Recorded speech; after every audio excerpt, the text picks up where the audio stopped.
Assalamualaikum warahmatullahi wabarakatuh.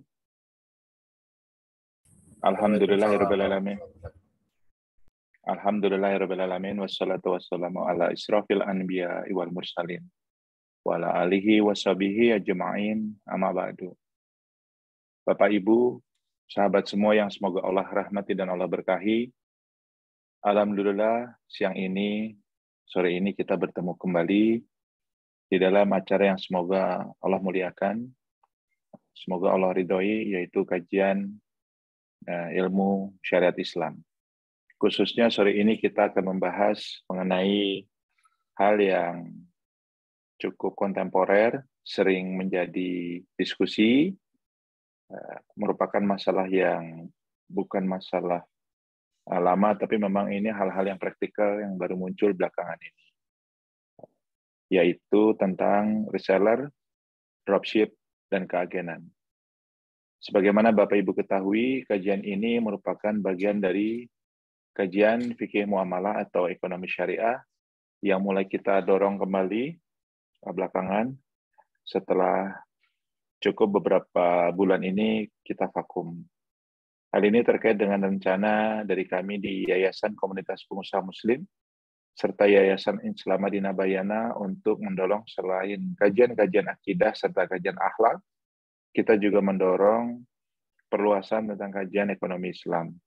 Begitu banyaknya masalah di sekitar kita yang terkait dengan urusan ekonomi, namun banyak sekali di antara kita yang kurang memahami atau tidak mau belajar mengenai ekonomi Islam.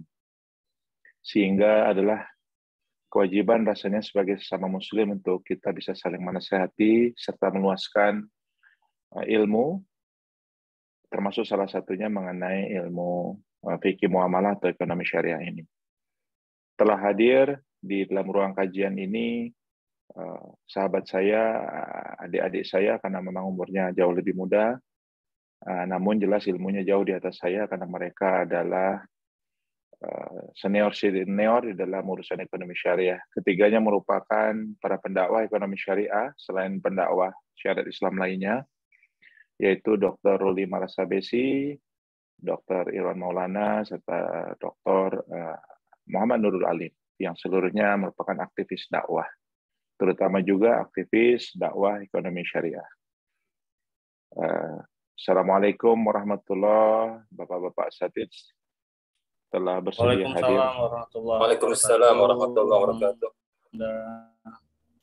Telah hadir di ruangan kajian ini. Mari kita mulai karena sudah waktu pukul 16. Kontrak kita sebagaimana kita umumkan di semua WA Group adalah mulai pukul 16. Semoga Bapak Ibu dapat mengambil hikmah. Insya Allah kajian akan kita paparkan dalam waktu 1 jam. Pergantian 3 guru kita ini akan memberi materi. Nanti di ujung ada waktu 1 jam untuk tanya jawab. Bila mana waktu ternyata 1 jam tidak cukup, sebagaimana Bapak Ibu ketahui, kita juga membuka WA Group Bimbingan Ekonomi Islam. WA Group Bimbingan Ekonomi Islam ini sekarang telah berjumlah sampai 28 grup, yang seluruhnya dibimbing oleh sahabat-sahabat serta guru kita di sini. Bapak Ibu dapat bertanya melalui Japri kepada admin. Nanti admin akan bertanya kembali kepada bapak-bapak pembimbing kita bila mana materinya belum pernah dibahas. Bila mana materi telah dibahas, maka akan diposting ulang materi terkait. Kami persilahkan bapak-bapak, ustadz yang sangat kami hormati, sangat kami cintai untuk memberikan materi. Semoga Allah memudahkan kita mengambil ibroh, mengambil hikmah dari apa yang disampaikan hari ini. Jazakumullah khairan. Barakallahu fikum. Assalamualaikum warahmatullahi wabarakatuh. Waalaikumsalam warahmatullahi wabarakatuh. Mohon izin, mungkin saya lebih dulu ini. Ya, tafadhal. Silakan. Ya. Baiklah, bismillahirrahmanirrahim. Assalamualaikum warahmatullahi wabarakatuh. Alhamdulillah, wassalatu wassalamu ala rasulillah wa ala alihi wa sahbihi ajma'in. Allahumma inna nas'aluka 'ilman nafi'an wa rizqan thayyiban wa 'amalan mutaqabbalan. Allahumma 'allimna ma yanfa'una wa anfa'na bima 'allamtana Allahumma inna na'udzubika min 'ilmin la yanfa' wa min qalbin la yakhsha' wa min nafsin la tashba' wa min du'ain la yusma' wa na'udzubika min ha'ula'il arba'. Yang kami hormati Pak Dewo sebagai Ketua Komunitas Pengusaha Muslim. Demikian juga teman-teman saya sebagai narasumber, Ustadz Dr. Ruslan Masabesi dan Ustadz Dr. Irwan Maulana. Demikian juga dengan semua yang hadir di majelis ini. Izinkan kami bertiga menyampaikan materi yang berkenaan dengan yang diposting di grup WA, yaitu tentang reseller, kemudian dropship, dan keagenan. Dan kami sepakat untuk membagi materi ini ya dari sisi judul agar supaya tidak saling tumpang tindih. Saya diminta untuk menyampaikan materi berkenaan dengan etika di dalam jual beli secara online. Kemudian selanjutnya adalah Ustadz Dr. Ruslan. Insya Allah beliau akan menyampaikan materi tentang reseller dan keagenan. Kemudian dilanjutkan oleh Ustadz Dr. Irwan. Insya Allah beliau akan menyampaikan tentang dropship. Baiklah, berkenaan dengan etika dalam jual beli online. Kita mulai dari yang dasar dahulu lah. Yang berkenaan dengan mengapa kita perlu untuk belajar ilmu ini. Kita mengetahui bahasanya Rasulullah SAW bersabda, "Man yuridillahu bihi khairan, yufaqihu fid din." Barang siapa yang Allah ingin kehendaki kebaikan kepada seseorang, maka Allah pahamkan agama kepadanya. Dalam tafsir Ibnu Katsir dikatakan bahwasanya al-fiqhu fid din adalah ma'rifatul ahkam asy-syari'ah bi adillatiha. Seseorang yang mengetahui tentang faqih dalam agamanya, yaitu mengetahui tentang hukum-hukum syariah dan juga dalil-dalilnya. Fahum ma'anil amri wan nahyi, mereka memahami tentang apa yang diperintahkan dan apa yang dilarang. Kemudian al-amal bi muqtada dzalik, dan setelah mereka mengetahui apa yang dilarang, apa yang diperintahkan, tentu saja ini akan menjadi dasar bagi mereka untuk berbuat.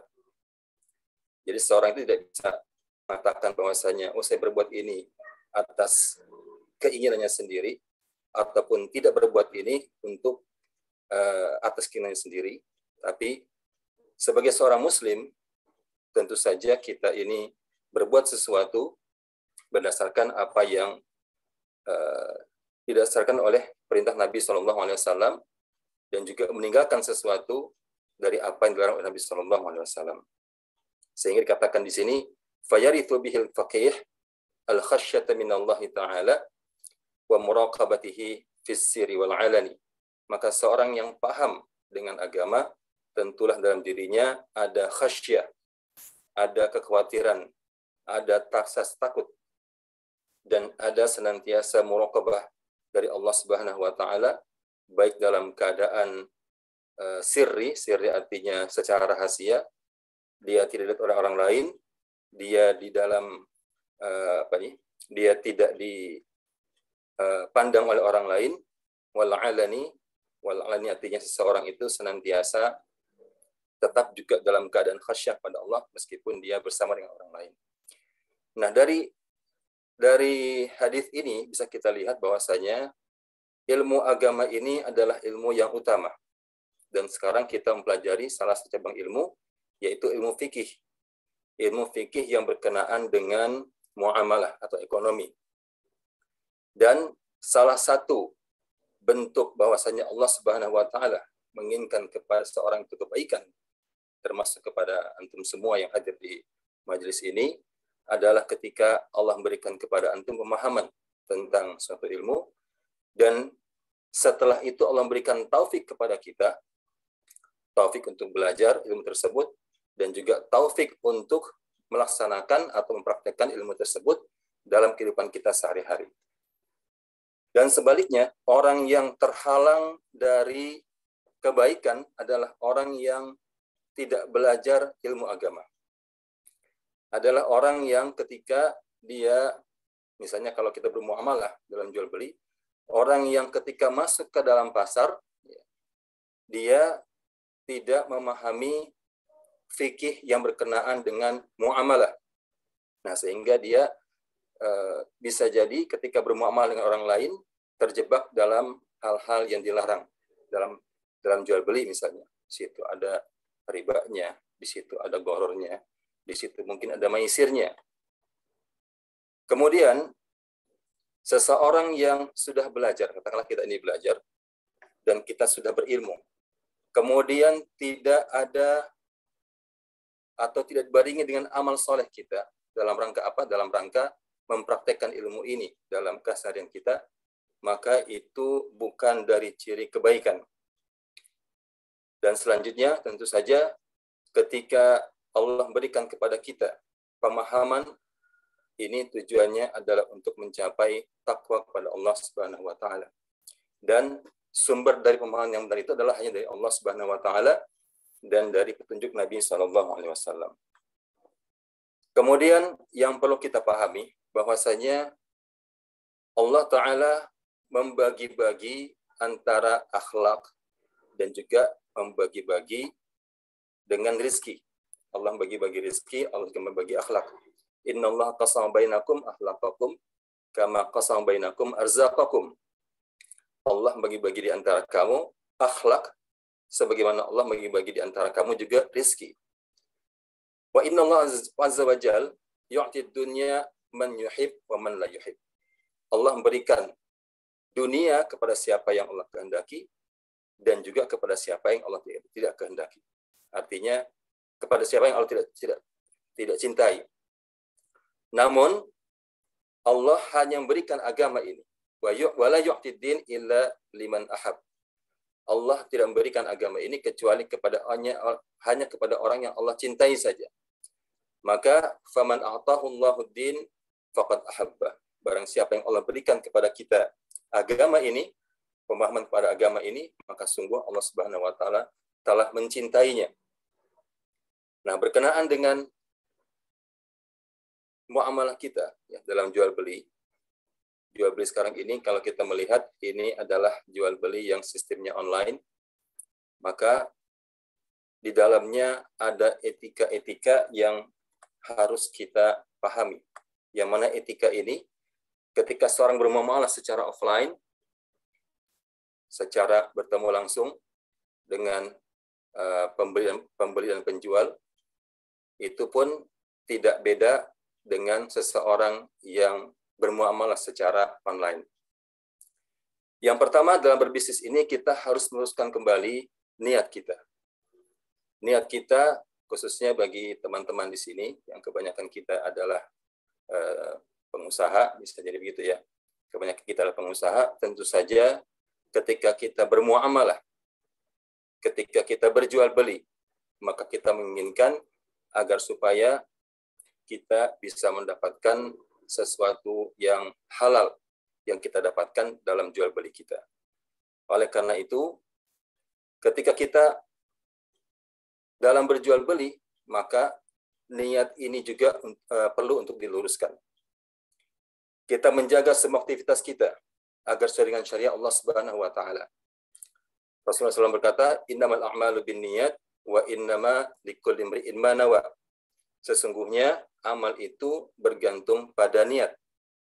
Dan likulli imri'in ma nawa. Setiap seseorang akan mendapatkan apa yang diniatkannya.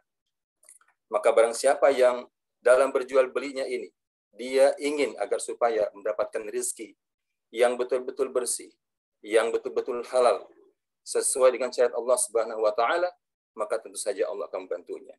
Dan sebaliknya, ketika niat kita dalam berjual beli ini dengan niat yang tidak bagus, bermotif hanya untuk mencari laba, mencari keuntungan tanpa dibarengi dengan ridha Allah Subhanahu wa taala dalam setiap transaksinya.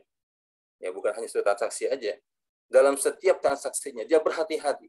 Dalam rangka apa? Meluruskan kembali niatnya bahwasanya saya harus mendapatkan rezeki Allah Subhanahu wa taala dengan cara yang baik. Insya Allah Allah akan bantunya dalam mencapai niatnya tersebut. Kemudian teman-teman sekalian, ada beberapa kaidah yang perlu untuk kita senantiasa mengingatnya berkenaan dengan jual beli, baik jual beli secara offline maupun jual beli secara online. Dan ini saya kaitkan nanti yang berkenaan dengan hubungan yang berkenaan dengan perjanjian reseller, perjanjian dropship, dan perjanjian keagenan. Nanti mungkin akan dijelaskan lebih dalam lagi oleh para asatidz kita. Yang pertama adalah al-muslimuna ala syurutihim illa syartan harrama halalan au ahalla haraman. Kaum muslimin itu senantiasa atau harus memenuhi syarat-syarat yang telah mereka sepakati. Illa syartan, kecuali syarat-syarat yang harrama halalan, yang mengharamkan yang halal, wa ahalla haraman, ataupun syarat yang menghalalkan yang haram. Artinya ada sebuah syarat yang bisa jadi, atau banyak syarat yang bisa jadi, sudah kita buat, tapi syarat itu sesuatu yang Allah haramkan, tapi dihalalkan oleh syarat tersebut. Atau sebaliknya, sesuatu yang Allah halalkan, kemudian diharamkan oleh syarat tersebut. Nah, dari hadis ini, dapat kita mengambil faidah. Ini hadis berkenaan dengan hadis Barirah. Ya. Hadis Barirah ini seorang budak yang pernah datang pada Rasulullah SAW kepada Aisyah radhiyallahu anha untuk membebaskan dirinya. Nah, ketika datang pada Rasulullah SAW, dia mengatakan bahwasanya saya boleh bebas, tetapi kewalaan saya atau kewalian saya masih melekat pada majikan saya. Nah, disinilah Rasulullah SAW menolaknya dengan mengatakan al-wala'u liman a'taq. Kemudian Rasulullah menyambung al-muslimuna ala syurutihim illa syartan harrama halalan au ahalla haraman. Nah, ini terapkan pada berbagai berbagai kasus-kasus ya, atau katakanlah yang saat ini ya kasus muamalah kontemporer berkenaan dengan transaksi muamalah, yang mana setiap muslim silahkan ketika mereka ingin berperjanjian, perjanjian reseller, perjanjian dropship, perjanjian apapun, silahkan untuk menuliskan syarat-syarat apapun adalah boleh, selama tidak menghalalkan yang haram ataupun mengharamkan sesuatu yang sudah Allah halalkan. Kemudian, bila syarat tersebut sudah disepakati, maka pihak-pihak yang berakad haruslah tunduk terhadap syarat tersebut. Nah, hanya saja ini harus diperhatikan bahwasanya antara dua orang yang berakad atau muta'aqidain, mereka adalah dua orang yang memiliki hak dan kewajiban yang seimbang atau sama. Ya. Sama dalam sisi hak, sama dalam sisi kebutuhan, sama juga dalam sisi apa yang mereka dapatkan, saling menguntungkan dan tidak saling atau satu yang untung, satu lagi ada yang rugi. Nah, contoh di sini misalnya dalam penerapan hadis ini, misalnya nanti ya di dalam perjanjian reseller, seseorang tidak boleh menjual di harga yang tidak disepakati. Jadi sepakati bahwasanya misalnya harga inilah yang harus dijualkan ya, dalam harga produk ini. Maka bila dalam syarat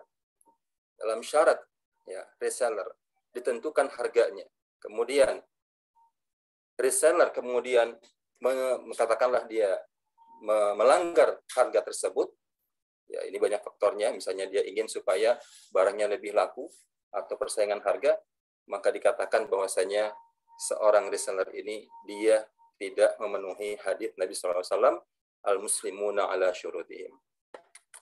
Kemudian yang berkenaan dengan yang berikutnya adalah, ini sebuah kaidah yang sangat juga dipegang oleh kita, yaitu la tabi' ma laysa 'indak. Janganlah menjual sesuatu barang yang kamu tidak miliki. Artinya kalau kita tidak punya barang tersebut, maka janganlah kita miliki. Nanti ini akan diuraikan kembali oleh teman kita, oleh Ustaz Dr. Ruslan dan Ustaz Dr. Irwan berkenaan dengan la tabi' ma laysa 'indak, namun dalam koridor atau dalam kerangka yang berkenaan dengan perjanjian reseller dan perjanjian dropship. Kemudian yang berkenaan dengan kaidah berikutnya, yaitu seseorang dalam menjual dan juga dalam membeli hendaklah dia bersifat toleran. Rasulullah SAW bersabda, rahimallahu rajulan samhan idza ba'a wa idza ishtara wa idza iqtada. Toleran di sini artinya tidaklah ngotot. Ya, biasanya nih kalau sudah terjadi deal transaksi, ya, seseorang ini akan mencoba untuk mempertahankan hak dia. Nah, kemudian mencoba untuk tidak rugi. Ya. Padahal Allah Subhanahu wa taala ingin supaya kita ini dalam berjual beli tidak saling memakan harta antara kita dengan cara yang batil. Allah berfirman, ya ayyuhalladzina amanu la ta'kulu amwalakum bainakum bil batil illa an takuna tijaratan an taradin minkum. Wahai orang beriman, janganlah kamu memakan harta sama kamu dengan cara yang batil, kecuali perdagangan yang saling ridha di antara kamu. Jadi ridha pembeli, ridha juga penjual. Nah, di sini dalam hadis rahimallahu rajulan samhan idza ba'a wa idza ishtara. Di sini ada dua pihak. Sama-sama Rasulullah memotivasi kita untuk tidak saling ngotot, tidak saling mempertahankan diri bila ternyata ya kita ingin sesuatu yang bisa ditoleransikan. Kemudian kaidah yang berikutnya yang berkenaan dengan batasan mengambil untung. Ini pun ya di dalam sebuah perjanjian reseller atau dropship tentu saja ada di antara supplier yang memberikan batasan tertentu, tidak boleh menjual dengan harga yang melebihi atau margin-margin yang melebihi batasan tertentu, dan di antara mereka juga ada yang membebaskan. Nanti mungkin akan dibahas lebih detail oleh teman kita Ustaz Dr. Ruslan dan Ustaz Dr. Irwan. Kemudian yang berkenaan dengan ghish. Ghish di sini adalah menipu. Ya, ini sebenarnya ini adalah sebuah hadis yang menjadi kaidah yang sangat agung bagi kita para jual beli, ya, orang-orang yang berbisnis, yaitu man ghasya falaysa minni. Man ghasya, barang siapa yang menipu, maka dia bukan dari golonganku. Nah, menipu di sini yaitu ketika Rasulullah SAW masuk ke pasar, kemudian ketika beliau melakukan ya katakanlah jalan-jalan di pasar itu, beliau memasukkan tangannya ke dalam tumpukan, ya, di setiap tumpukan makanan. Ya, kemudian di bagian ketika beliau masukkan makanan ke bawah ke dalam makanan ini, beliau mendapati bahwasanya di bawah tumpukan makanan ini ada yang basah. Kemudian beliau bertanya, "Ma hadza ya sahibat ta'am?" Apa ini wahai pemilik makanan? Dia mengatakan, ya Rasulullah, asabathus sama. Makanan ini terkena air. Nah, jadi Rasulullah melihat bahwasanya dia ingin meletakkan sesuatu yang rusak di bawah, kemudian yang baik-baik di atas. Kemudian Rasulullah mengatakan, mengapa engkau afala ja'altahu fawqa ta'am kayyarahun nas? Kenapa engkau tidak menjadikan ini yang di atas supaya orang melihat? Maksudnya janganlah jangan seorang itu menipu ya, dengan menampakkan sesuatu yang baik di atas, kemudian menyembunyikan yang buruknya di bawah. Yang mana ketika seseorang itu akan meraup makanan itu, memasukkan ke dalam takaran, maka yang buruknya pun akan masuk. Nah, di sini kalau kita berkenaan dengan ghish atau penipuan dalam jual beli online, ini kita dapatkan sangat banyak, ya. Kita sangat banyak, tapi kita mencoba meminimalisir.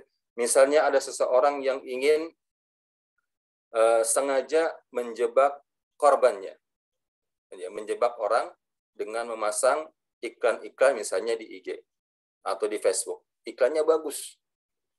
Kemudian orang tertarik untuk menjualnya. Kemudian setelah mentransfer, ternyata nomor ini atau nomor yang ada di IG tersebut tidak bisa dihubungi, padahal uangnya sudah tertransfer. Nah, ini sebuah modus yang sifatnya adalah al-ghish atau penipuan. Atau katakanlah ada orang yang ketika dia membeli, ya, dia mendapatkan barang yang ketika diuji atau dicoba itu tidak berfungsi dengan baik. Kemudian ketika dia ingin mengembalikan barang tersebut, tentu saja ini akan banyak prosedur, sehingga sangat tidak nyamanlah dalam jual beli semacam ini. Nah, ini ada modus-modus tertentu di mana para penjual ini ingin supaya ya sudahlah, maksudnya barang ini laku dulu lah, gitu ya, laku dulu di pasar. Nanti masalah klaim dalam garansi itu masalah belakangan. Nah, ini pun sebuah modus yang berkenaan dengan sesuatu yang tidak membuat kita nyaman, ya. Ada sedikit penipuan. Kemudian beberapa kaidah yang penting juga berkenaan dengan jual beli gharar, jual beli yang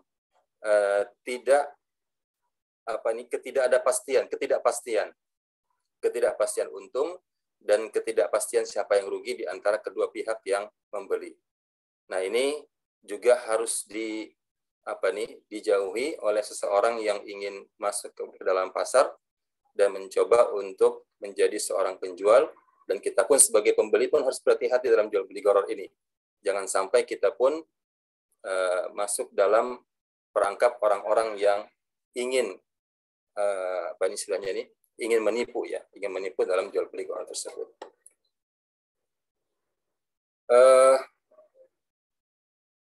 Jamaah sekalian, ya, ini sebagai sebuah penutup, karena mungkin waktu yang bagi saya ini sudah 20 menit, bahwasanya dalam kegiatan transaksi, ya, kerjasama reseller, dropship, dan juga keagenan, maka di sini kita akan mendapati bahwasanya seseorang itu ketika melakukan akad antara satu supplier dengan agennya, atau supplier dengan resellernya atau dropshippernya, maka dikatakan mereka adalah dua orang yang saling berakad. Nah, karena dua orang saling berakad ini, maka kita mengharapkan, ya, agar kaidah-kaidah atau etika-etika yang berkenaan dengan jual beli secara online ini haruslah dijalankan. Rasulullah SAW bersabda bahwasanya al-bay'ani bil khiyari ma lam yatafarraqa, antara dua orang yang berjual beli atau berakad, mereka berada dalam hak khiyar selama mereka belum berpisah. Nah, di sini ada poin penting yang untuk diperhatikan. Fa in sadaqa wa bayyana burika lahuma fi bay'ihima. Maka jika mereka berdua yang bertransaksi jujur dan saling menjelaskan, maka akan diberkahi pada jual beli mereka berdua. Artinya di antara supplier dengan reseller sama-sama saling jujur, sama-sama saling memenuhi syarat mereka yang telah mereka tentukan, insya Allah Allah akan berikan berkah kepada dua orang yang berakad tersebut. Dan sebaliknya, wa in katama wa kadzaba muhmahiqat al-barakah min bai'ihima. Jika keduanya menyembunyikan dan keduanya berdusta, ya, menyembunyikan dan juga berdusta, maka akan dihapuslah keberkahan dari dua orang yang bertransaksi tersebut. Ini mungkin yang bisa kami jelaskan sebagai pembukaan berkenaan dengan etika jual beli secara online. Kami kembalikan kepada Pak Dewo.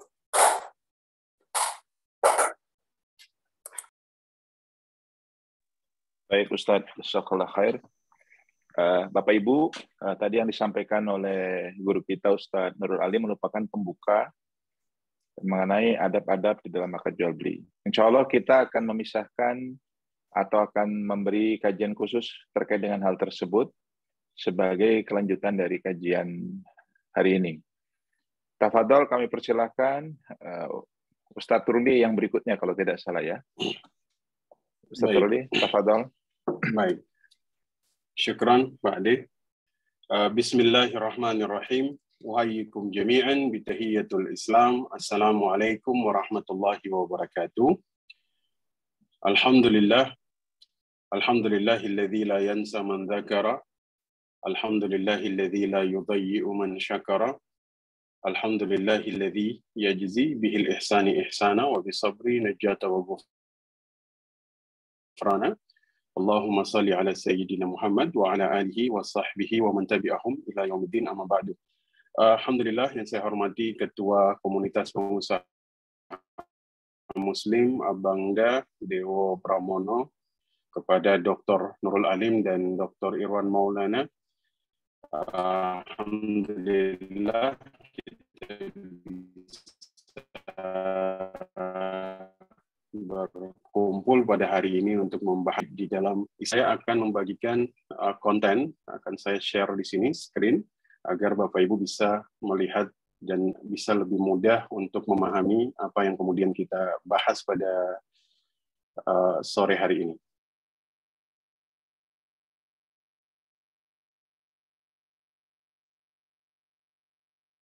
Baik. Apakah sudah terlihat screen di tempat Bapak Ibu semua? Sudah Ustaz. Alhamdulillah, alhamdulillah. Syukran Pak De. Nah, Bapak Ibu reseller ya. Jadi reseller ini termasuk salah satu kegiatan dalam jual beli ya, di mana jual beli ini sendiri pernah ada seorang sahabat bertanya kepada Nabi, "Ya Rasulullah, ayyul kasbil atyab? Amalur rajul biyadayh wa kullu bai'in mabrur." Apa sih penghasilan yang paling thayyib? Maka beliau menjawab, penghasilan yang paling thayyib, yang paling baik adalah hasil kerja seseorang dengan tangannya sendiri dan kemudian keuntungan dari jual beli yang mabrur. Nah, ternyata bahasa mabrur ini Bapak Ibu, teman-teman sekalian, bukan hanya bahasa yang kita definisikan ketika mengatakan haji itu mabrur. Ternyata jual beli ini juga adalah yang bisa mendatangkan kemabruran. Ya. Maka penting bagi kita untuk mempelajari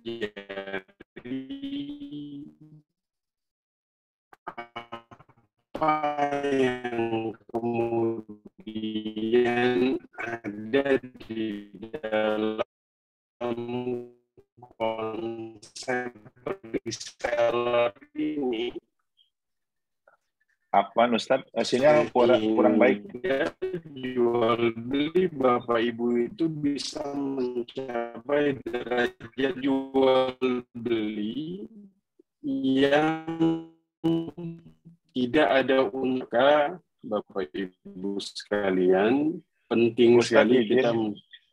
Oh, suara putus-putus. Oh, video sebentar, mungkin sebentar. di off. Saya coba untuk oh, siap Ade. Afwan, saya coba ganti sinyalnya terlebih dahulu, Pak De. Saya coba. Mohon maaf teman-teman, kita tunggu dulu sebentar. Apakah sudah jelas lagi, Pak De, teman-teman? Sudah, Ustaz. Tes. Sudah, Ustaz. Alhamdulillah.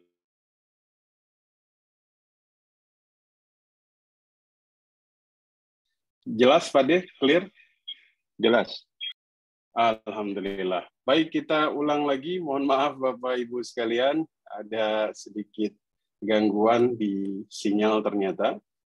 Kita kembali lagi ke screen. Apakah sudah terlihat Bapak Ibu? Sudah. Alhamdulillah. Nah, kita sampai kepada jual beli yang mabrur.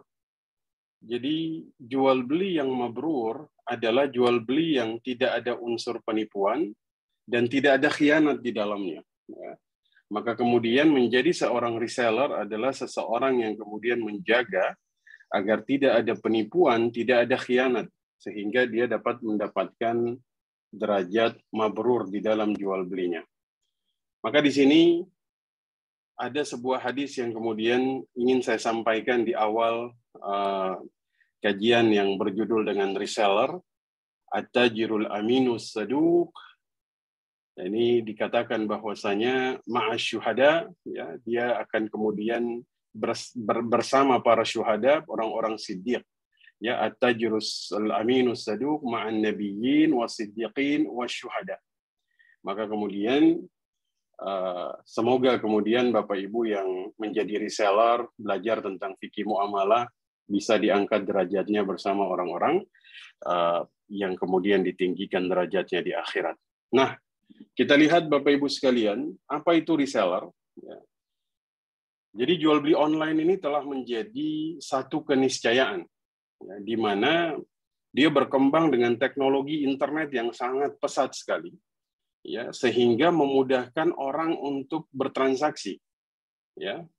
Dia jual beli, ya, dia melakukan semua perkara-perkara ekonominya itu melalui online. Maka muncullah sebuah praktik sistem jual beli yang terjadi yang kemudian kita kenal dengan nama reseller. Ya, saya kira kemudian Bapak Ibu tidak awam dengan kata-kata reseller di zaman online ini. Ya, ini mungkin dari yang hadir pada sore hari ini sebagian besar melakukan jual beli online dengan sistem menjadi reseller. Maka mari coba kita lihat hukumnya satu persatu.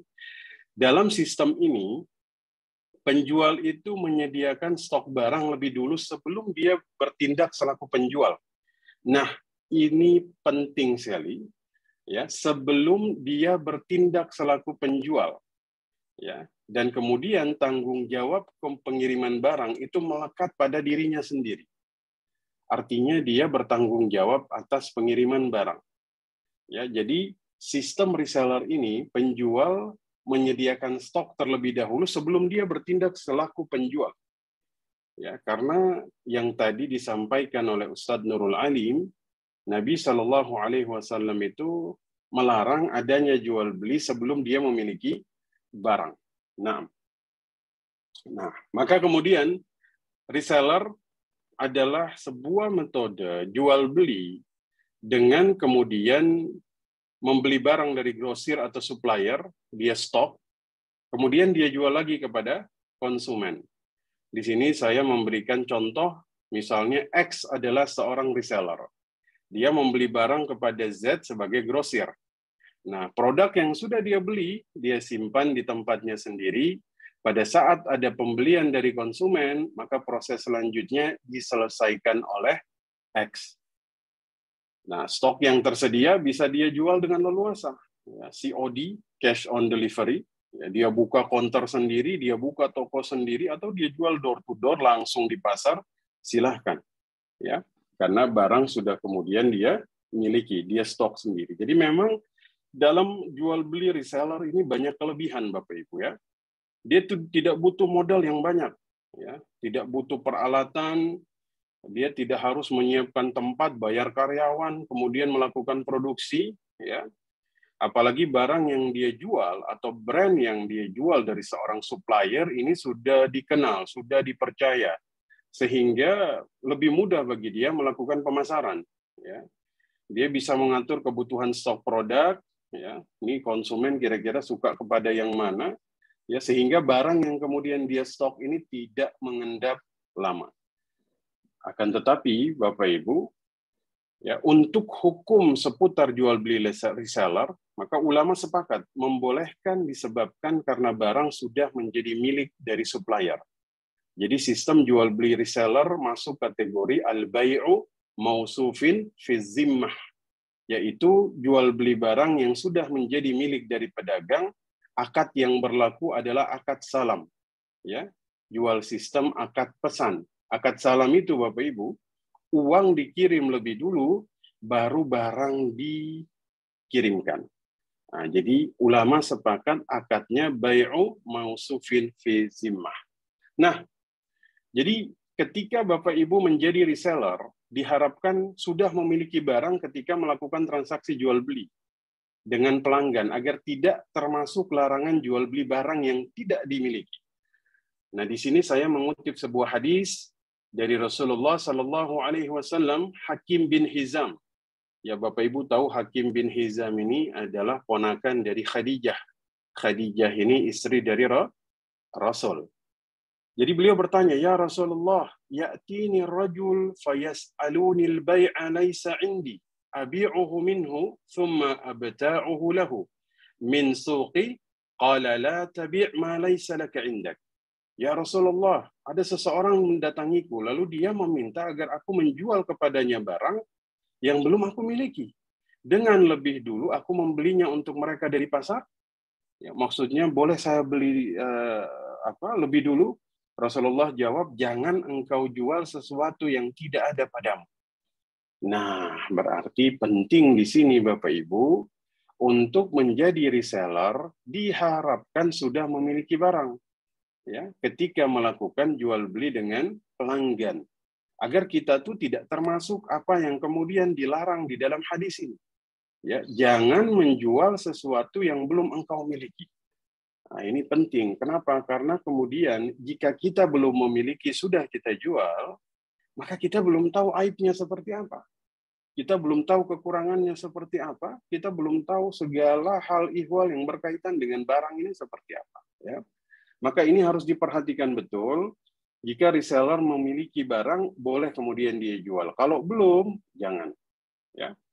Nah, Fatwa Dewan Syariah Nasional MUI dan Standar Syariah Internasional AAOIV, mereka memperbolehkan serah terima barang dengan non-fisik al-qabd al-hukmi, ya, yang menjadi standar terjadinya perpindahan kepemilikan. Nah, ini nanti kita bahas. Nah, berarti secara umum reseller boleh, Bapak Ibu. Ya, dibolehkan dalam Islam, tapi ada syarat-syaratnya. 1. Syarat pertama, menjual produk yang halal. Berarti, jika seseorang dia bertindak sebagai reseller, dia menjual khamar misalnya, maka sudah membatalkan jual beli tersebut. Kenapa? Karena yang dia jual tidak halal. Ya. Yang kedua, Bapak Ibu, syarat menjadi reseller adalah dia menjual produk yang jelas. Nah, ini penting. Tadi disampaikan oleh Ustadz Dr. Nurul Azim bahwa ada yang namanya al-ghish. Al-ghish ini, Bapak Ibu, artinya menyembunyikan aib suatu barang. Ya. Jadi ketika Bapak Ibu menjadi reseller, wajib menceritakan semua kondisi yang sesuai dengan barang yang dijual. Ya, nggak boleh melebih-lebihkan, nggak boleh menutupi aibnya. Ya, bahkan Nabi Muhammad SAW itu sampai kemudian beliau tuh mengancam pedagang yang menutupi aib suatu barang, beliau katakan, man ghasya falaysa minni. Barang siapa menyembunyikan aib suatu barang, maka dia bukan bagian dari umatku. Nah, ini luar biasa sekali Bapak Ibu ya. Bahayanya seseorang tidak menjelaskan produknya dengan jelas dan seksama. Ya. Nah, syarat yang ketiga, berjualan dengan jujur Bapak Ibu. Tadi di awal saya menyampaikan sebuah hadis dari Nabi, at-tajirun saduqul amin, seorang pedagang yang jujur dan amanah. Ini dua syarat yang kemudian jika dia melekat dalam diri Bapak Ibu yang bertindak sebagai reseller, maka Bapak Ibu akan diangkat derajatnya bersama para nabi, para orang-orang siddiq, para syuhada nanti di akhirat. Masya Allah. Bayangkan Bapak Ibu, ya, kejujuran membuat seseorang diangkat derajatnya, dan ini menjadi syarat dalam reseller. Ya, saya ingatkan lagi, menjadi reseller tidak boleh dia mengurangi kualitas yang kemudian dia iklankan, tidak boleh dia mengurangi timbangan yang kemudian sudah disepakati. Ya, ingat, pedagang yang curang, yang mengurangi timbangan, maka banyak ayat di dalam Al-Quran yang mengancam seseorang yang bertindak sebagai pedagang, kemudian dia mengurangi timbangan. Dan saya ingatkan, reseller di sini tidak bertemu antara pedagang dan pembeli, sehingga besar kemungkinan terjadi kecurangan. Maka satu, menjual produk yang halal, menjual produk yang jelas, berjualan dengan jujur. 4, tadi sudah disampaikan, barang yang sudah dimiliki. Ingat, barang yang sudah dimiliki. Kemudian yang keempat, terjadi akad jual beli. Ya, nah ini nanti insya Allah mudah-mudahan kita bisa membahas secara tersendiri akad jual beli ini secara terperinci. Kemudian yang keenam, Bapak Ibu sekalian, ada hak khiyar. Jadi bagi Bapak Ibu yang mungkin baru pernah mendengar khiyar, apa itu khiyar? Khiyar ini adalah satu tawaran ya kepada pembeli untuk melanjutkan atau membatalkan jual beli. Jadi Bapak Ibu jadi reseller harus kemudian menyediakan hak khiyar. Misalnya Bapak Ibu jual jilbab, Bapak Ibu jadi reseller. Maka di sini Bapak Ibu menyediakan adanya hak khiyar. Kalau barang tidak sesuai dengan apa yang diiklankan, maka pembeli boleh memutuskan jadi atau tidak jual beli. Ya, dan saya kira hak khiyar ini penting untuk diaplikasikan di dalam jual beli online yang memang sangat terbuka kemungkinan terjadinya kecurangan. Ya, maka hak khiyar ini kemudian menjadi salah satu jalan keluar yang sangat luar biasa di dalam jual beli online, ya, termasuk di dalam reseller. Izin Pak D, suara masih aman?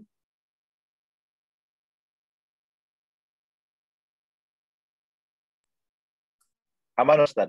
Tafadhol. Aman, lanjut. Alhamdulillah. Baik, kita lanjut lagi teman-teman sekalian. Maka sekarang kita coba lihat akadnya. Ya. Akad yang pertama itu antara reseller dengan supplier. Nah, ini jual beli secara tunai, cash. Dengan demikian nanti supplier ini dapat margin. Ya, misalnya begini, supplier menjadikan Ustadz Irwan sebagai reseller dengan syarat Ustadz jadi reseller ini harganya 10.000, ya. Nah, silahkan Ustadz jual 12.000. Maka ini akad jual beli cash. Ya, Ustadz Irwan sebagai reseller itu dapat margin 2.000. Oke. Tapi ada tapinya. Kalau misalnya dari supplier bilang, Ustadz ini harganya 10.000, untungnya Ustadz sudah include di dalam 10.000. Maka Ustadz nggak boleh lagi menaikkan harga, maka Bapak Ibu sebagai reseller ya tidak boleh lagi menaikkan harga karena harga sudah dibatasi oleh supplier. Itu akad yang pertama. Akad yang kedua itu antara reseller dan pembeli. Itu akad jual beli tidak tunai. Ya, di mana harga dibayarkan tunai, barang dikirim kemudian. Ya, jadi ada dua Bapak Ibu ya, antara Bapak Ibu reseller dan supplier, kemudian antara Bapak Ibu reseller dengan pembeli. Ya, reseller dengan pembeli, nah ini biasanya namanya bai'us salam. Uang dulu, barang kemudian. Ya, seperti itu. Jadi akadnya jelas ya, antara reseller dan supplier dengan reseller dan pembeli. Nah, sekarang muncul pertanyaan, Ustadz, bagaimana jika saya sebagai reseller tidak memiliki restock barang? Ya, ini bagi reseller yang nggak punya modal ya. Misalnya, kalau dia punya uang, dia punya modal, dia bisa menstok barang. Gimana kalau saya nggak punya modal? Apakah saya masih bisa? Nah, pedagang jika dia tidak memiliki modal untuk restock barang, maka dia di sini bergerak selaku maklar atau samsarah. Ya. Jadi dia diberikan kuasa untuk menjualkan barang milik supplier. Nah, ini ada akadnya. Ini ada akadnya. Maka di sini dia bertindak sebagai samsarah, simsar. Ya. Apa akad yang digunakan? Bisa satu, wakalah bil ujrah. Wakalah bil ujrah, dia menjadi wakil supplier untuk menjualkan barangnya. Ya, dia datang ke supplier, dia lihat barang, ya kan? Dia lihat semua produknya, jelas semuanya, maka dia bertindak sebagai penjual supplier. Bisa wakalah bil ujrah. Wakalah ini dia menjadi wakil dan dia dapat ujrah, dapat fee. Atau bisa pakai akad ijarah, ya, jasa menjualkan barang milik produsen, ya. Nah, ini boleh, ya. Kemudian ada ju'alah. Nah, ini mungkin Bapak Ibu baru pernah dengar ju'alah ini, ya. Jadi ijarah itu begini. Kalau ijarah, misalnya Bapak Ibu jadi wakil atau samsara, ya. Jadi orang yang bertugas menjualkan, akadnya ijarah. Kalau akadnya ijarah, maka Bapak Ibu dibayar itu per hitungan waktu. Misalnya, Bapak Ibu saya bayar selama 1 bulan. Jadi per bulan Bapak Ibu saya kasih gaji. Nah, itu berarti menjadi penjual barang milik supplier dengan sebulan gaji. Ya, misalnya sebulan gaji Bapak Ibu 5 juta. Ya, enggak, pokoknya mau dia laku, enggak laku, Bapak Ibu dapat 5 juta. Ya. Kalau jualah, nah ini beda. Kalau misalnya jualah, Bapak Ibu ini menjual dan ujrah atau fee, upah dari Bapak Ibu ini akan dihitung berdasarkan item barang tersebut laku. Misalnya Bapak Ibu nanti jadi reseller saya, ya, Bapak Ibu berlaku di sini sebagai jualah. Setiap barang yang laku Bapak Ibu dapat 10.000. Ah, itu jualah namanya. Jadi Bapak Ibu, jika Bapak Ibu nggak punya modal untuk restock, maka Bapak Ibu bisa menjadi makelar, ya, bisa menjadi wakil yang menjualkan barang milik supplier. Akadnya itu bisa wakalah bil ujrah, ya, akadnya itu bisa ijarah, akadnya itu bisa ju'alah, ya. Nah, ini penting. Kenapa? Karena kalau misalnya kita tidak bisa menjadi reseller, tidak punya modal untuk restock, maka kemudian kita bisa tetap menjual, tapi dengan status sebagai wakil dari pemilik barang atau supplier. Ya, kira-kira seperti itu, Bapak Ibu sekalian. Jadi adapun nanti harga barang bisa ada 2 kemungkinan. Pertama, pedagang memberikan sendiri atas barang yang dijual. Harganya tuh pedagang yang tentukan. Ya, ini kan beda dengan harga pokok pemilik stok. Kedua, pedagang hanya berlaku sebagai seseorang yang hanya dapat izin menjualkan saja. Harga sudah ditetapkan, tapi sudah mendapatkan keuntungan sesuai kesepakatan. Maka yang harus diperhatikan Bapak Ibu, jika Bapak Ibu kemudian tidak memiliki modal, akhirnya Bapak Ibu menjadi wakil dari supplier, ya, marketing untuk menjualkan, maka harus diperhatikan. Kalau misalnya pemilik barang bilang, Bu, Pak, jual ya, ini harganya 10.000, nggak boleh dinaikkan lagi, maka Bapak Ibu nggak boleh naikin lagi. Tapi jika kemudian Bapak Ibu diizinkan, ini dalam riwayat Ibnu Abbas, ya, Ibnu Abbas itu pernah bilang kepada seorang sahabat, bi hadas saubah, ya, jual baju ini, ya, kalau misalnya harganya di atas segini, maka itu jadi milikmu. Nah, itu beda kan? Misalnya jual Pak, pokoknya saya dapat untung 20.000, di atas 20.000 silahkan. Nah, ini boleh. Tapi kalau misalnya sudah ditentukan, tidak boleh dinaikkan lagi. Ya, kira-kira seperti itu Bapak Ibu sekalian. Saya kira itu yang bisa saya sampaikan. Pak Dewo. Iya, Ustaz. Jazakallah khair. Sebelum kita pindah ke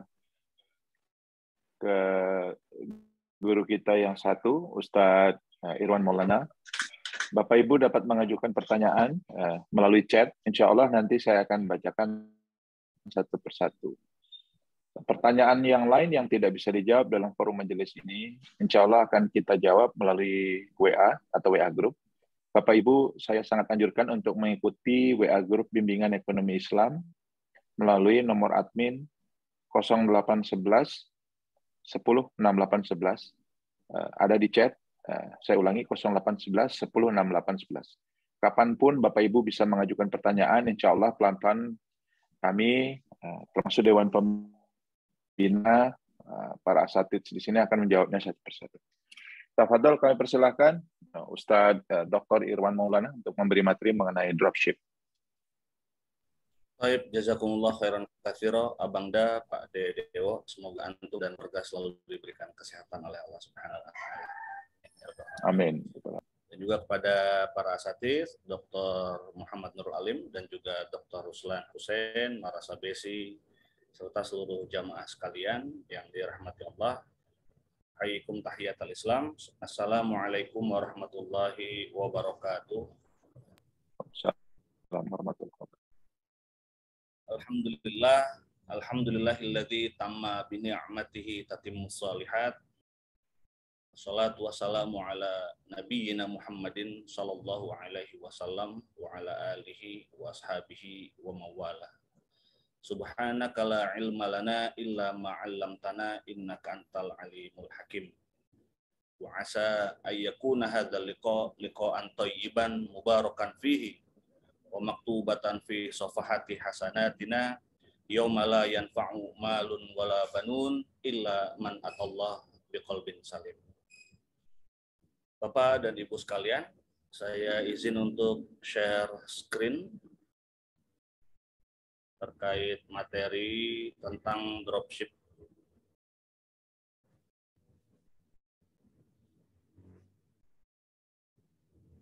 Apakah sudah terlihat? Sudah, Ustaz. Sudah, alhamdulillah. Sebelumnya mohon maaf, rumah saya dekat jalan raya, mungkin ada noisy dari kendaraan lewat. Beda kalau kayak pagi, agak sepi. Tapi terdengar jelas insya Allah ya, Pak Ade? Jelas, Ustaz. Alhamdulillah. Baik, Bapak dan Ibu sekalian, tadi telah didahului oleh Al-Mukarram Wal-Muhtaram Dr. Muhammad Nurul Alim terkait etika jual beli online. Kemudian dilanjutkan oleh Gurunda Dr. Ruslan Hussein Marasabesi terkait dengan reseller, dan sekarang saya akan melanjutkan terkait dengan dropship ya. Sebagaimana sudah kita ketahui barangkali, atau bisa jadi di antara jamaah sekalian ada yang berprofesi sebagai dropshipper di sini. Ya, ini sangat menarik sekali karena sesuai dengan apa yang sudah dimukadimahkan oleh Dr. Muhammad Nurul Alim, bahwasanya dalam aspek muamalah ini sangatlah dinamis ya. Sangatlah dinamis, dinamikanya sesuai dengan perkembangan zaman, sesuai dengan perkembangan manusia, baik dalam berkehidupan dan khususnya dalam berjual beli. Dahulu sebelum zaman atau era internet ini hadir, kita sering merasakan bahwasanya marketing ini melalui telepon ya, atau biasa disebut dengan telemarketing. Tapi ketika sudah masuk era digital, maka semuanya dilakukan melalui online, baik melalui platform-platform e-commerce ataupun juga lewat grup-grup milis barangkali, ataupun juga dalam grup WhatsApp bisa jadi dan sebagainya. Salah satu fenomena yang hadir dalam era digitalisasi ini dalam dunia e-commerce adalah sebuah skema yang disebut dengan dropship. Lantas bagaimanakah tinjauan fikih terhadap skema dropship? Kita akan ulas dari aspek definisi, kemudian skema atau flowchart-nya, kemudian kita lanjut dengan takyif fikihnya atau pendekatan fikihnya, diperbolehkan atau tidak, kemudian sesuai dengan akad apa dan sebagainya. Tadi telah dimukadimahi alhamdulillah oleh Ustadz Dr. Ruslan Hussein Marasabesi terkait akad-akad yang digunakan dalam reseller, dan dalam hal ini dari sisi akad kita agak bersinggungan ya, agak bersinggungan.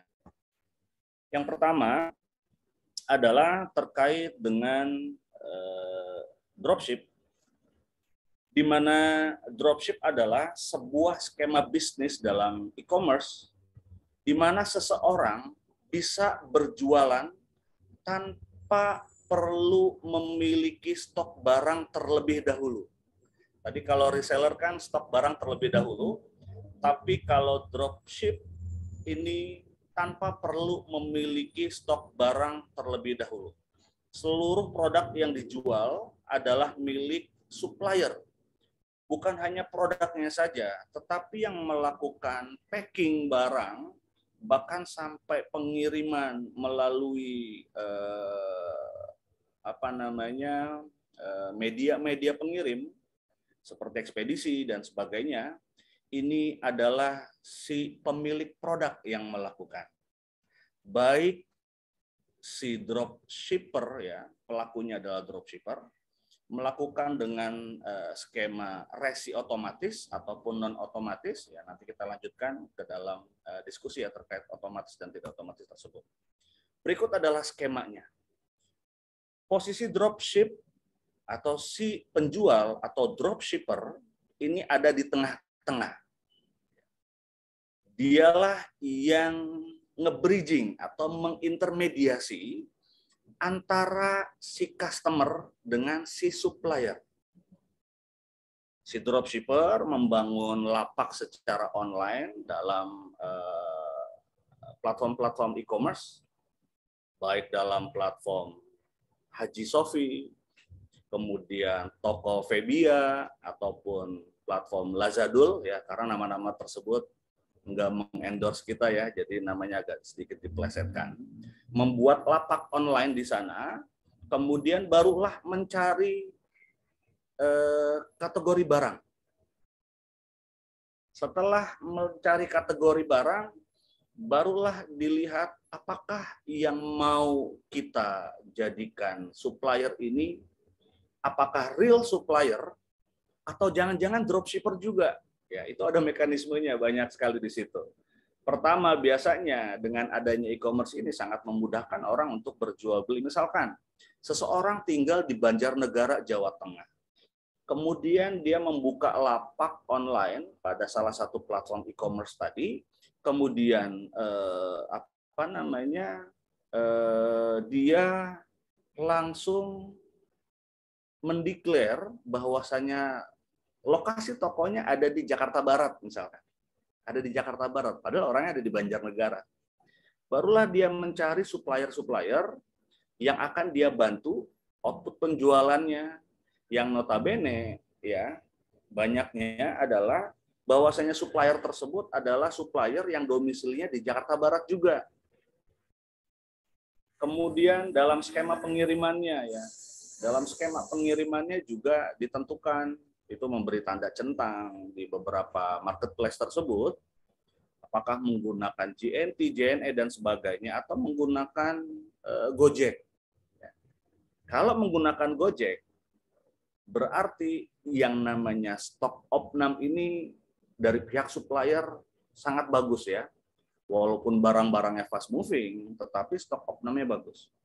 Barulah dia membuat kategori produk, informasi produk, katalog produk sesuai apa yang ditulis oleh si supplier.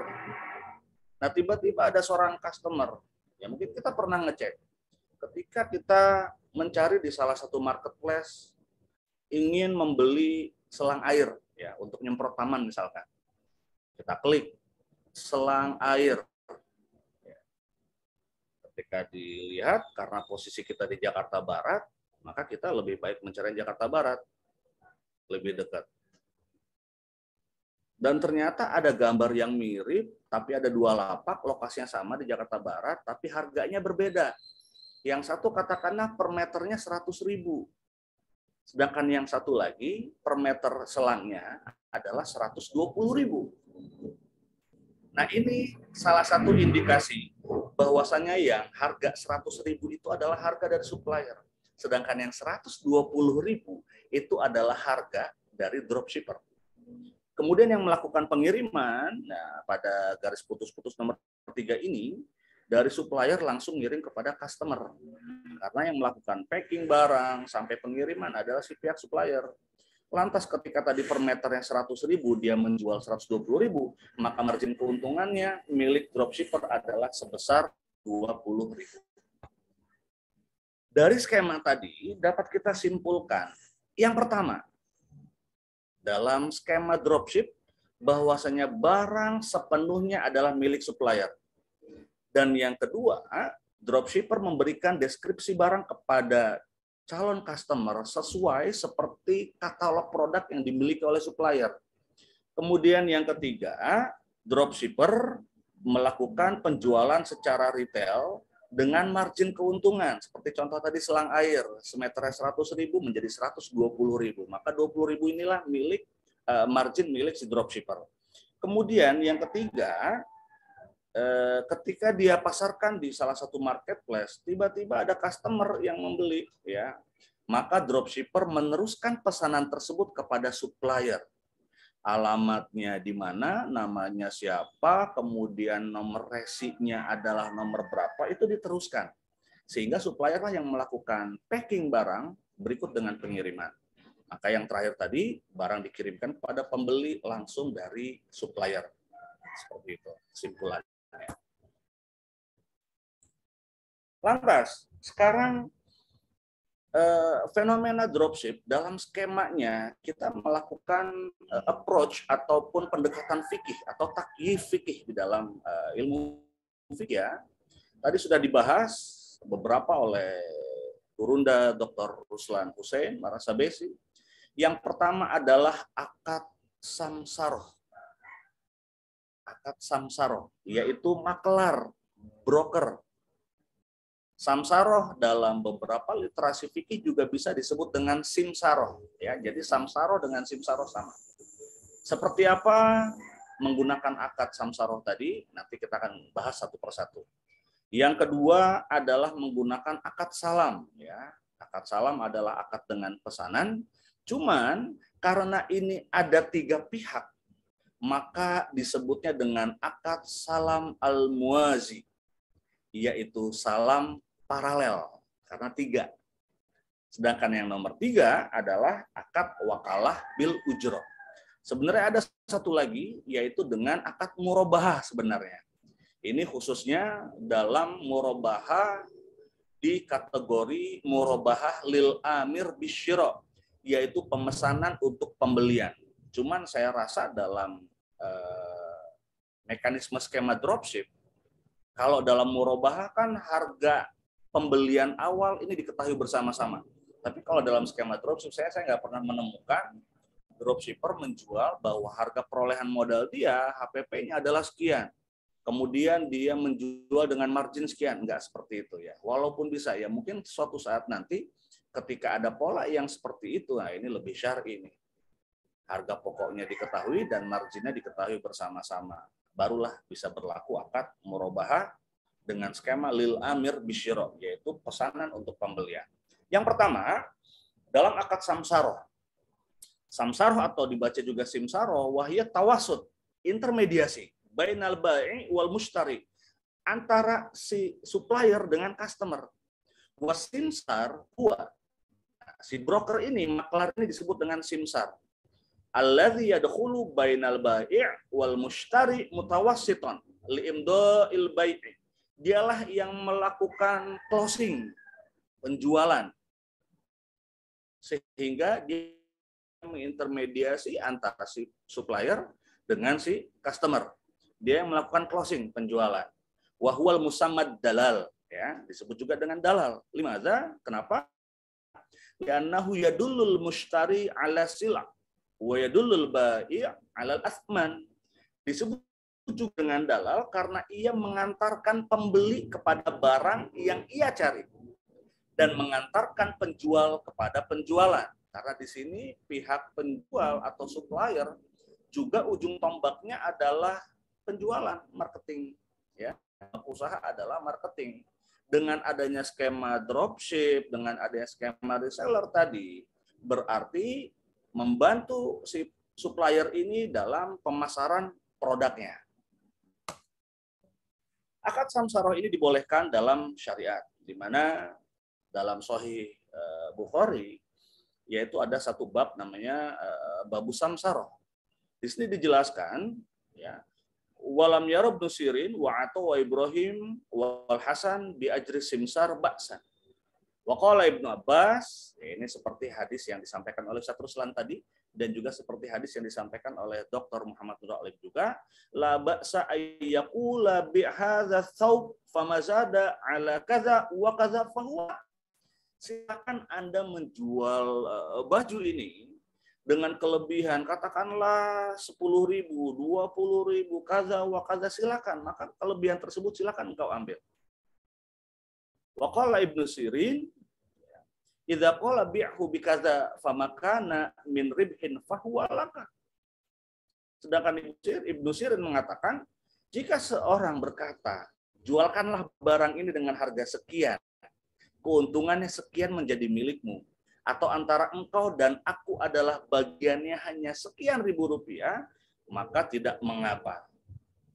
Dinisbatkan kepada hadis Nabi yang tadi disampaikan oleh Dr. Muhammad Nurul Alim, al-muslimuna inda syurutihim, atau dalam dalam matan hadis yang lain, wa muslimuna ala syurutihim, bahwasanya seluruh umat Islam harus tunduk patuh terhadap perjanjian dan persyaratan yang mereka buat.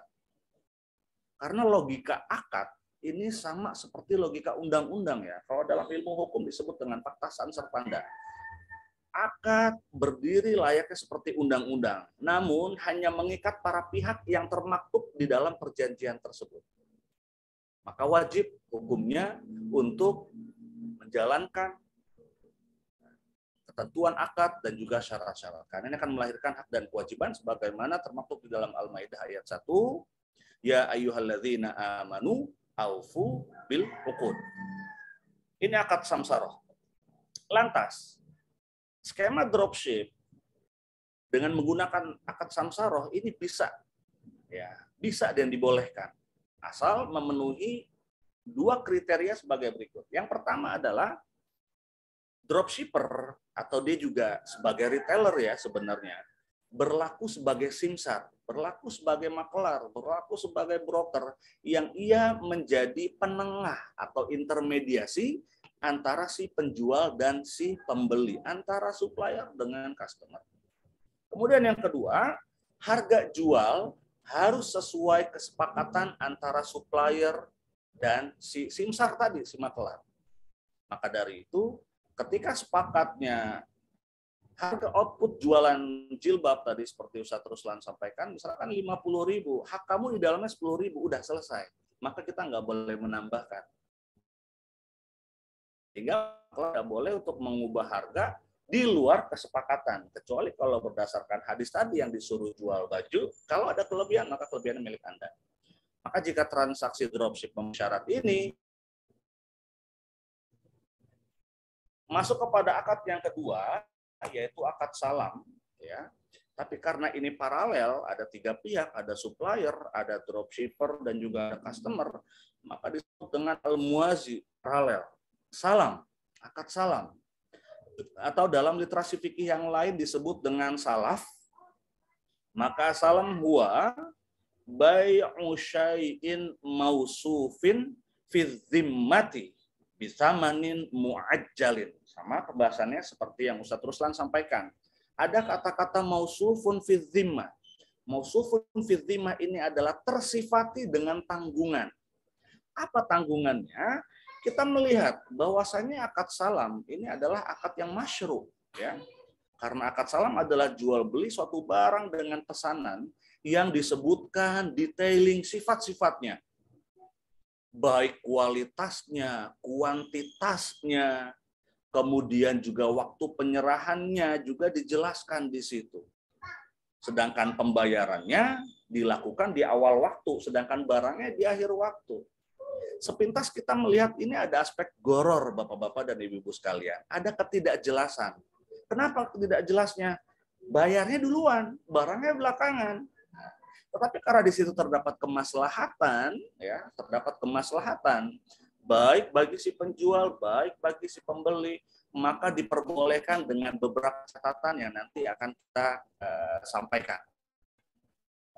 Suatu ketika dalam sebuah hadis disebutkan, qadiman Nabi sallallahu alaihi wasallam al-Madinah wa hum yuslifuna bitamri sanataini wa thalas. Sebentar, ada tamu. Icam, Abang. Komen dulu. Oh, ada.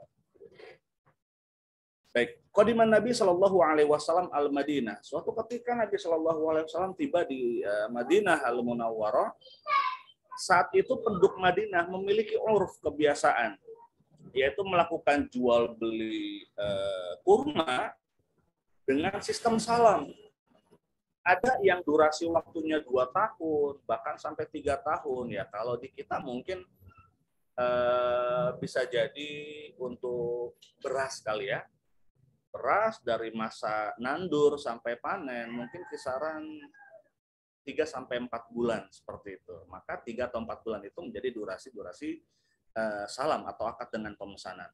Faqala, Nabi melihat fenomena ini mengatakan, man aslafa fi syai'in, barang siapa yang memesan sesuatu, fa fi kailin ma'lumin wa waznin ma'lumin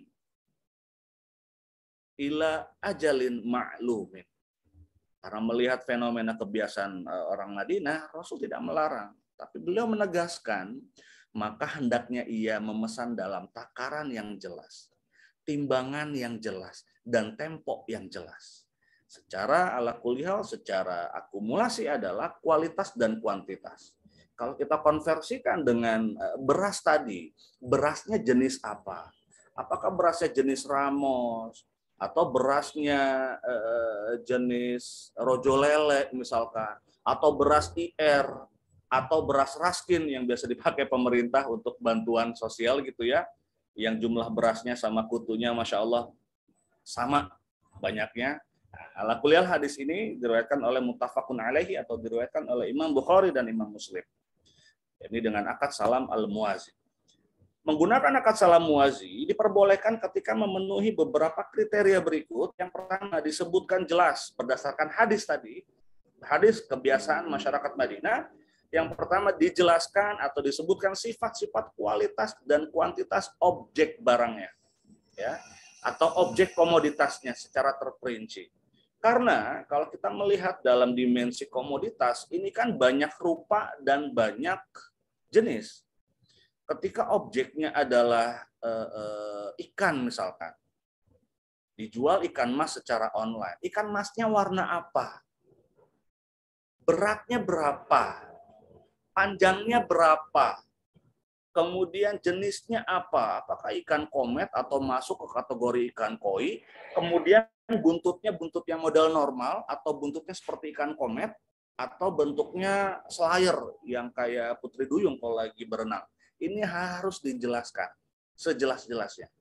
Karena penjelasan akan aspek kualitas dan kuantitas artinya adalah mengeliminasi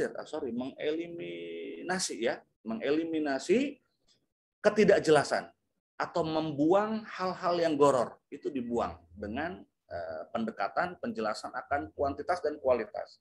Kemudian yang kedua, pembayarannya harus kontan di awal.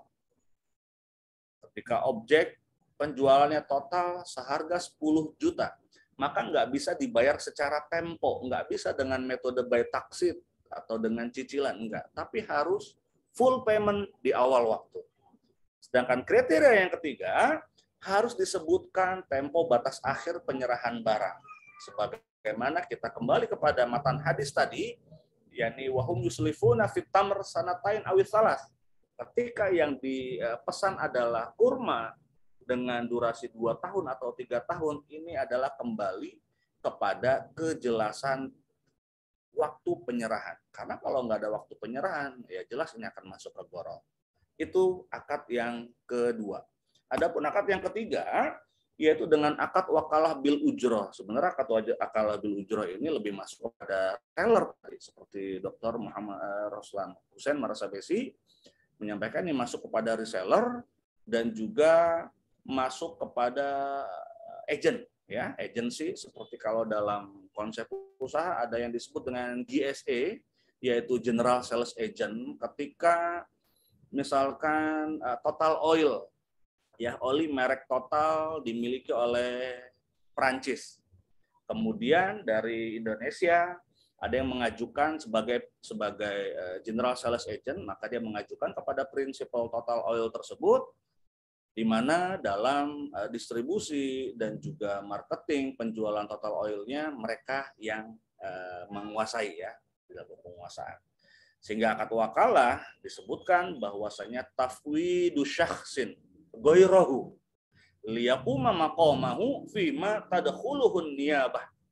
Niyabah adalah perwakilan, ya. Akad wakalah, wakalah perwakilan. Makanya ada wakil presiden. Wakilnya dari bahasa Arab sebenarnya, ya. Wakalah adalah seseorang mengutus orang lain untuk menggantikannya dalam urusan-urusan yang bisa digantikan atau terkondisikan untuk bisa digantikan, seperti itu. Dari Jabir radhiyallahu anhu berkata, "Aratul khuruja ilal Khaybar." Suatu ketika Jabir ini pengen pergi ke Khaybar. Faqala Nabi sallallahu alaihi wasallam, maka bersabdalah Nabi Muhammad sallallahu alaihi wasallam, "Idza ataita wakili fakhudh minhu 15 wasaqan." Ketika kamu ke Khaybar, kemudian kalau seumpamanya di sana kamu menemui wakilku, maka ambil darinya 15 wasak. Ya, wasak ini salah satu takaran timbangan yang dikenal di Arab. Ya. Matan hadis ini termaktub di dalam Sunan Abi Daud nomor 3632 dan juga di Daruqutni juga sama.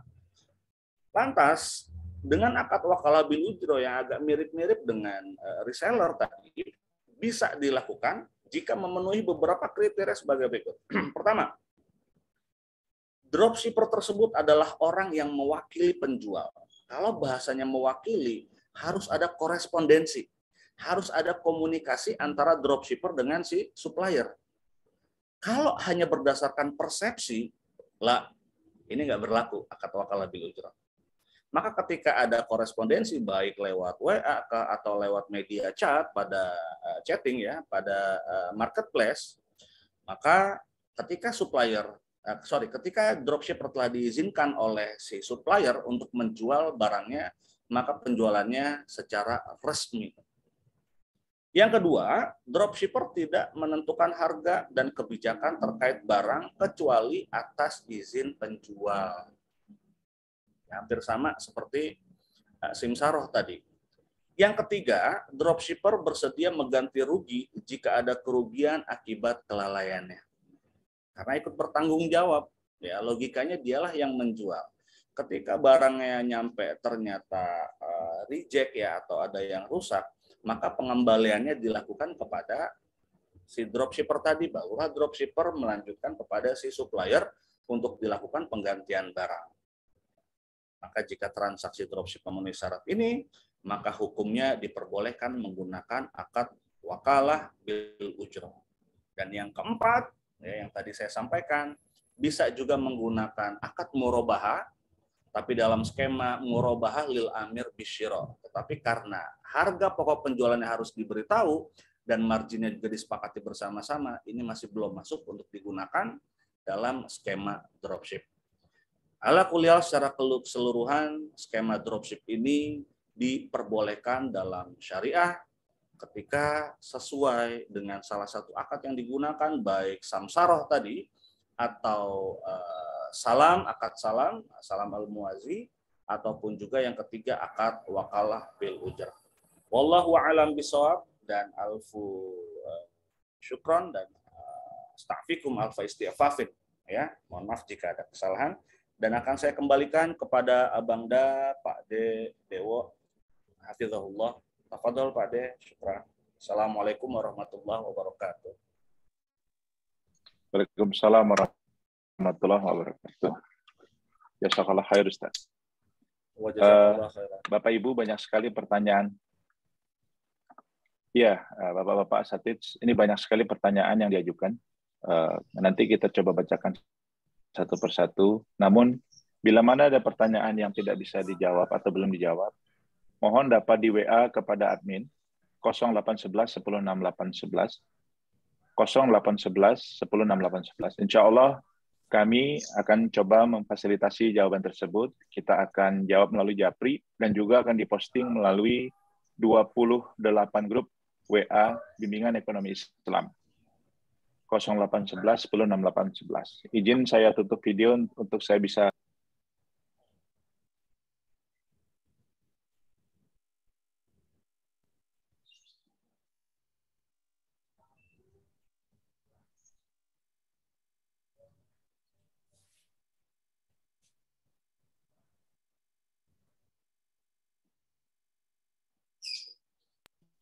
Oh, mohon maaf, mic tertutup. Izin saya bacakan pertanyaan yang paling mudah dulu. Adakah batasan margin yang boleh diangkat atau dinaikkan oleh reseller atau oleh maklar atau dropshipper di dalam urusan jual beli ini? Apakah ada batasan atau sebebasnya atau bagaimana, Ustaz? Tafadhol. Afwan, Ustadz Irwan bisa dimatikan share screen-nya. Jazakallah khair.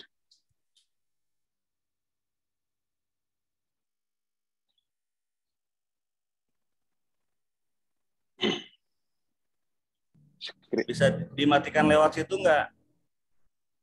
Saya berubah tampilannya ini. Jadi sambil menunggu dimatikan, mungkin Ustadz lain bisa jawab dulu pertanyaannya. Sudah. Baik. Tafadhol, Ustaz Irwan atau Ustaz Nurul. Batasan margin dalam reseller. Saya coba izin jawab pertanyaan ini. Jadi tadi sudah disampaikan, jika supplier sudah menyebutkan harga yang disepakati, maka kemudian reseller tidak boleh lagi menaikkan harga. Ya.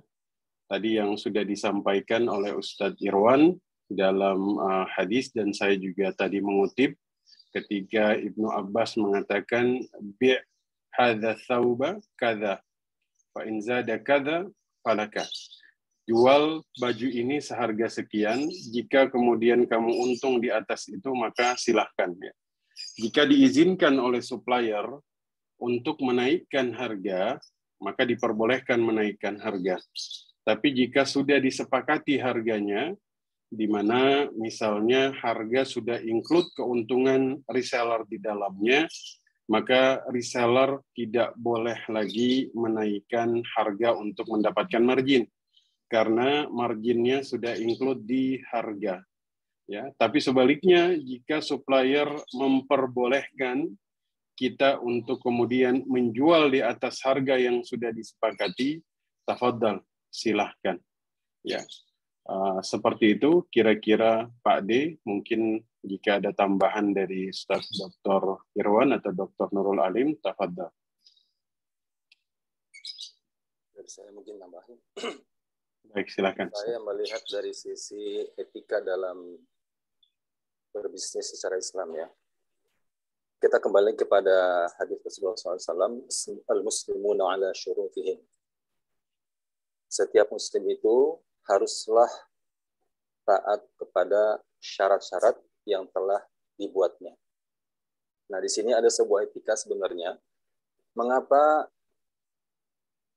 katakanlah supplier menetapkan harga atau matok harga dan tidak boleh reseller ataupun dropshipper untuk menaikkan harga. Nah, di sini tentu saja adalah hak supplier sebagai pemilik brand atau pemilik merek.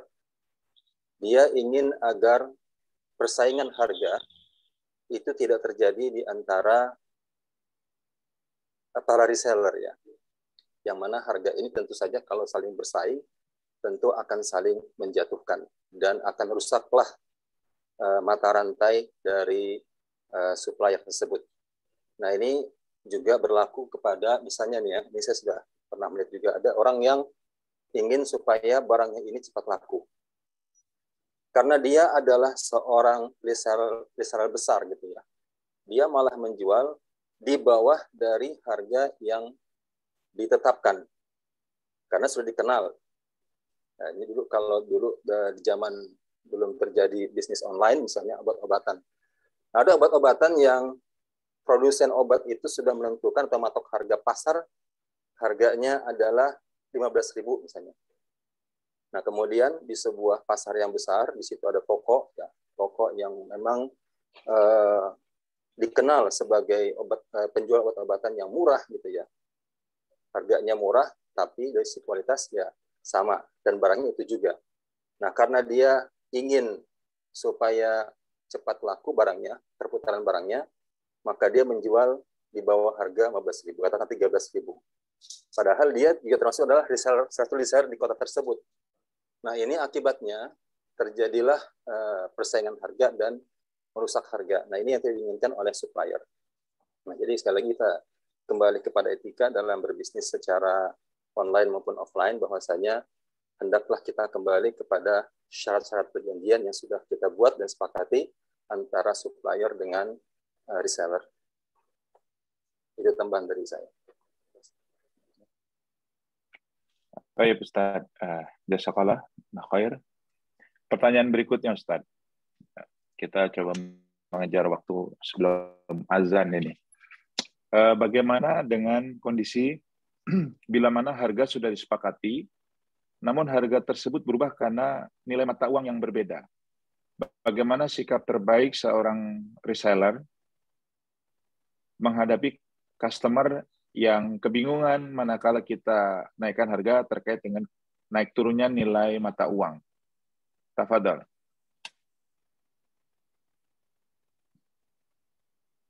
Baik, Ustaz Irwan, tafadhal. Antum mau dimahin. Antum duluan, Ustaz. Tafadhal. Baik. Jadi memang naik turunnya mata uang ini kemudian mempengaruhi harga, gitu ya. Dan tentunya ketika harga menjadi naik, akibat dari pengaruh naiknya mata uang, ini tentu memiliki pengaruh yang cukup signifikan.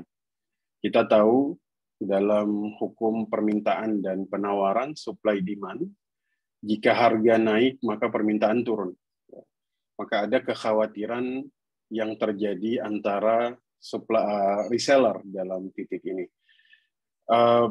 Dia bisa kemudian mengkomunikasikan ini dengan supplier, ya, agar kemudian yang dikhawatirkan, tadi kata Ustadz Nurul Alim, kasus di mana menurunkan dan menaikkan harga ini memiliki efek. Tapi menaikkan harga karena kemudian terjadi perubahan nilai tukar, maka bisa kemudian mereka sepakati lagi dengan supplier, ya, karena memang pengaruh naik turunnya mata uang ini pasti dirasakan baik reseller ataupun supplier, ya. Jadi menaikkan harga dengan cara syaratnya boleh kemudian mereka sepakati lagi, yang terjadi karena ada sesuatu, ya, ada sesuatu. Dan saya yakin mereka dalam titik naiknya harga atau nilai mata uang ini, kalau dalam mekanisme pasar Islami, bukan terjadi by setting, bukan terjadi karena distorsi, ya, bukan terjadi karena ihtikar, ya, penimbunan, bukan terjadi karena bai'un najash, bukan terjadi karena tadlis, tapi terjadi secara natural, ya. Artinya naik turunnya mata uang ini terjadi secara natural. Jadi sebagai seorang resell, ya, dia komunikasikan lagi dengan supplier agar mereka bisa menetapkan posisi harga yang tidak menyebabkan mereka mengalami kerugian. Saya kira itu straight answer, jawaban cepat, agar yang lain bisa terjawab juga. Silakan jika ada yang mau ditambahkan, tafadhal Asatidz. Baik, terima kasih. Ketika ada perubahan harga disebabkan oleh nilai konversi yang berbeda, maka harus diberikan solusi. Solusinya adalah dengan menggunakan hedging syariah, ya, atau lindung nilai syariah. Kalau dalam bahasa fikihnya disebut dengan at-tahawud, ya. At-tahawud ini dengan lindung nilai, dan diperbolehkan, tapi dengan mekanisme-mekanisme yang memang harus sesuai dengan syariah. Hal ini baik secara teknik, alternatif tekniknya sudah termaktub di dalam Fatwa DSN nomor 96. Ya. Di Fatwa DSN MUI nomor 96 terkait dengan lindung nilai ini menjadi solusi agar tidak terjadi risiko perubahan harga, padahal sudah deal seperti itu. Baik, sekian singkatnya. Syukran.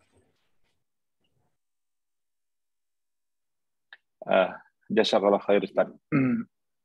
Bapak Ibu, sebelum saya lanjutkan pertanyaan berikutnya, mungkin bagi yang baru mengikuti, tadi kita sudah mengikuti materi bahwa reseller itu boleh dan reseller itu memiliki barang. Sementara kalau dropshipper itu tidak memiliki barangnya, namun dibolehkan di dalam Islam dengan beberapa persyaratan. yang tadi telah disampaikan oleh Ustadz Dr. Irwan Maulana. Saya lanjutkan pertanyaan berikutnya. Ustadz, bagaimana jika saya membeli barang secara tempo, artinya nyicil ini maksudnya, namun kemudian barang tersebut saya jual secara cash kepada orang dengan mengambil margin. Jadi barang belum lunas, tapi dia jual kembali kepada orang dengan mengambil margin. Sementara dia masih punya cicilan kepada penjualnya. Apakah ini dibolehkan di dalam Islam? Padahal Ustaz Nurul Alim, ini terkait dengan etika nih, bahan antum tadi. Jadi ada beberapa hal yang berkenaan dengan menjual barang yang belum lunas. Yang perlu dikhawatirkan ketika kita menjual barang kembali kepada orang yang sama, maka ini akan terjadi baya' inah atau kamuflase atau katakanlah semacam riba, tapi dia ditutupi, ya. Nah, jadi yang kita hindarkan adalah hal tersebut. Jadi kalau dia mengambil barang dari orang yang sama dan menjual lagi pada orang yang sama, maka itu terjadi bai'inah. Adapun kalau dia menjual kepada orang yang lain, pada prinsipnya ketika seseorang itu sudah membeli, meskipun dari pembayarannya itu masih belum lunas, maka secara kepemilikan dia sudah milkun, dia sudah memiliki barang tersebut. Nah, sehingga dia boleh untuk melakukan tasarruf terhadap barang yang dia miliki tersebut. Entah dia menjualnya secara tunai maupun secara kredit. Dia sudah memiliki barang tersebut. Tapi yang harus dihindari adalah ketika dia menjual kepada orang yang sama. Silakan Ustaz Irwan atau Ustaz Ruslan. Baik, saya tambahkan sedikit. Sedikit aja, Ustaz. Padahal. Jadi memang di dalam Islam ada namanya bai' tawarruk. Bai' tawarruk adalah ketika dia membeli sesuatu belum lunas kemudian sudah dia jualkan kepada orang lain. Ya. Selama dia menjual ini hakiki, ya, tidak binizam, tidak diatur. Misalnya saya beli cicil kepada Ustadz Nurul Alim dengan sudah sepakat dengan Ustadz Irwan, Ustadz nanti kalau ada saya jual ke antum biar saya dapat cash gitu. Nah, ini tawarruk nizam, ya, sudah diatur. Nah, ini dilarang. Tapi kalau misalnya saya beli secara cicil dari Ustadz Nurul Alim, qadarullah ternyata kebutuhan saya berkata lain kalah dengan kebutuhan. Ya, saya terpaksa harus jual ke Ustadz Irwan, maka ini hakiki dan ini diperbolehkan. Ya, jika tawarruknya hakiki, bukan nizam, bukan diatur. Ya, tafadhol Ustaz Irwan, silakan. Mabsur, sama Ustaz. Sama. Siap.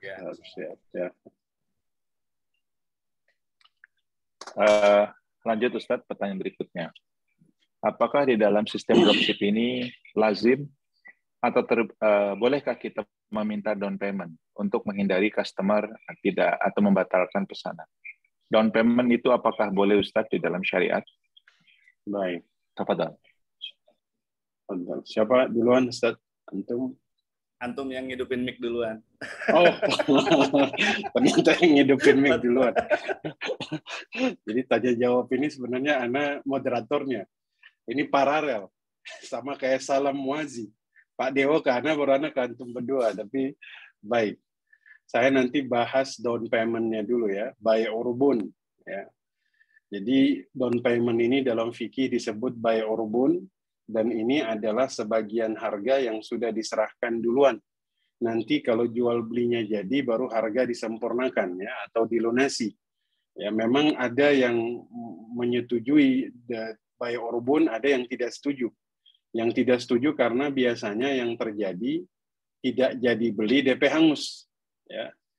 Nah, tapi kemudian ulama jumhur membolehkan bai' urbun dengan syarat untuk mengikat agar kemudian ada keterikatan al-muslimun ala syurutihim tadi, ya, asalkan bukan syarat yang mengharamkan. Nah, jadi boleh DP, ya, asalkan kalau tidak jadi beli kita hanya mengembalikan DP-nya sesuai dengan kerugian yang kemudian kita alami. Ya, jadi kita dilarang mengambil untung dari DP tersebut, hanya sekedar menutupi kerugian yang real muncul. Ya, seperti itu. Silakan Ustadz Irwan ditambahkan. Baik, terima kasih Dr. Ruslan Hussein. Saya izin menambahkan tentang kebolehan by urbun tadi ya, urbun atau arbun atau arobun. Di literasi fikihnya bisa dibaca 3 macam. Bahkan yang sekarang sudah namanya disempurnakan kembali menjadi hamish jidyah ya, Ustaz Ruslan ya. Hamish jidyah artinya adalah kebulatan tekad si calon konsumen untuk melanjutkan pembelian. Karena kita melihat dengan down payment ini adalah sebenarnya bagian dari mitigasi risiko, bagian dari ikhtiar, ya, bagian dari ikhtiar. Saya kutip sebuah narasi ya, bahwa suatu ketika di mana Umar radhiyallahu anhu sebagai khalifah, saat itu dual Amsor al-Islamiyah sudah semakin luas ya, negara Islam, yang akhirnya akan membutuhkan beberapa tools sebagai bentuk pengawasan dari Madinah pada saat itu. Kisahnya adalah ketika membutuhkan rumah tahanan ya. Ketika membutuhkan rumah tahanan, Umar menyuruh kepada Zaid bin Aslam, kalau saya nggak salah, mohon dikoreksi Ustadz Nurul Alim atau Ustadz Ruslan, bahwa Zaid bin Aslam ini disuruh oleh Umar untuk mencari rumah tahanan. Akhirnya Zaid bin Aslam ketemulah rumah tahanan, sebuah lokasi yang akan dijadikan rumah tahanan dengan spesifikasi yang sudah diminta oleh Umar saat itu dari rumahnya Sofyan bin Umayyah. Ya, Sofyan bin Umayyah. Kemudian karena jaraknya ini jauh, kalau seumpamanya Zaid ini kembali dulu ke Madinah dan ngabarin Umar, takutnya rumah tersebut udah diambil orang. Akhirnya Zaid berijtihad dengan melakukan urbun tadi atau persekot ya, sebesar 400 dirham. Sedangkan harga rumahnya adalah 4.000 dirham. Dan beliau mengatakan kepada Sofyan bin Umayyah, sang pemilik lahan itu, jika seumpamanya nanti Umar ini ridho, maka jual beli akan diteruskan dan hanya membayar sisanya saja.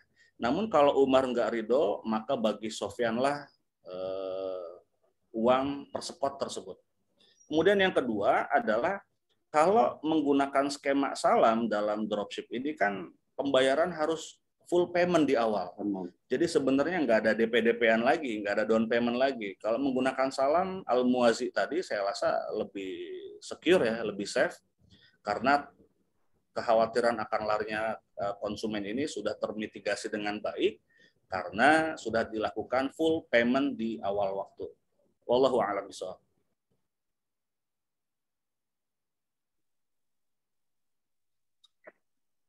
Jazakallah khair Ustaz.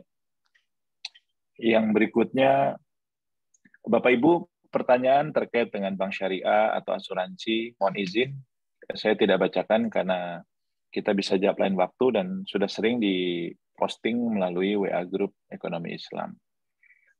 Mengenai ini mungkin saya bisa dibantu juga mengenai ini, pembelian akad istisna, Ustaz. Karena ada pertanyaan apakah yang demikian dibolehkan di dalam Islam. Akad istisna itu bagaimana, Ustaz? Tafadhol. Siapa yang hidupin mic duluan? Nah, Ustaz Irwan, antum duluan berarti. Ini panjang ini Pak. Ya. Akad istisna ini cukup panjang. Tapi ya tafadhol. Prinsip saja bedanya dengan. Oke, baik. Mungkin beda dengan akad salamnya. Bedanya dengan salam aja. Simpelnya. Ya, sebelum ke perbedaan, ke persamaannya dulu, sama-sama dengan mekanisme pemesanan antara salam dengan istisna. Namun perbedaannya dalam dua sisi. Yang pertama adalah dari segi payment method atau tata cara pembayaran. Kalau salam tadi full payment di awal, baru barang di akhir. Tapi kalau istisna, ya istisna diambil dari kata sona'a dengan didahului oleh alif sin dengan ta, artinya adalah tolab. Tolabul istisna, minta dibuatkan, ya minta dibuatkan. Kalau dalam istisna, payment metodenya itu fleksibel, bisa full di awal full payment silahkan, di pertengahan silahkan, di akhir silahkan, atau dibagi 2 atau 3 termin silahkan, lebih fleksibel. Itu pertama. Yang kedua perbedaannya adalah dari segi objek. Kalau objek secara umum pemesanan, kita bisa menyebutnya dengan salam. Tapi kalau sudah dengan objek yang spesifik, maka akan terbagi 2 sebenarnya di situ. Yang pertama, kalau dalam salam, objeknya adalah komoditas. Objeknya komoditas, perikanan, perkebunan, kemudian beras, kurma, apel, dan sebagainya yang sifatnya adalah komoditas. Bahkan sampai minyak sawit juga, CPO juga sama, itu bagian dari komoditas. Tapi kalau istisna, objeknya adalah manufaktur. Ya, meja, pintu rumah, lemari, seperti itu.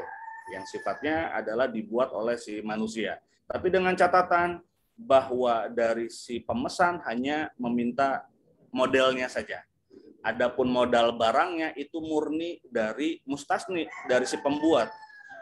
Karena kalau modal barangnya dari si pemesan, Pak, saya minta dibuatkan sofa ukuran 2x2 misalkan.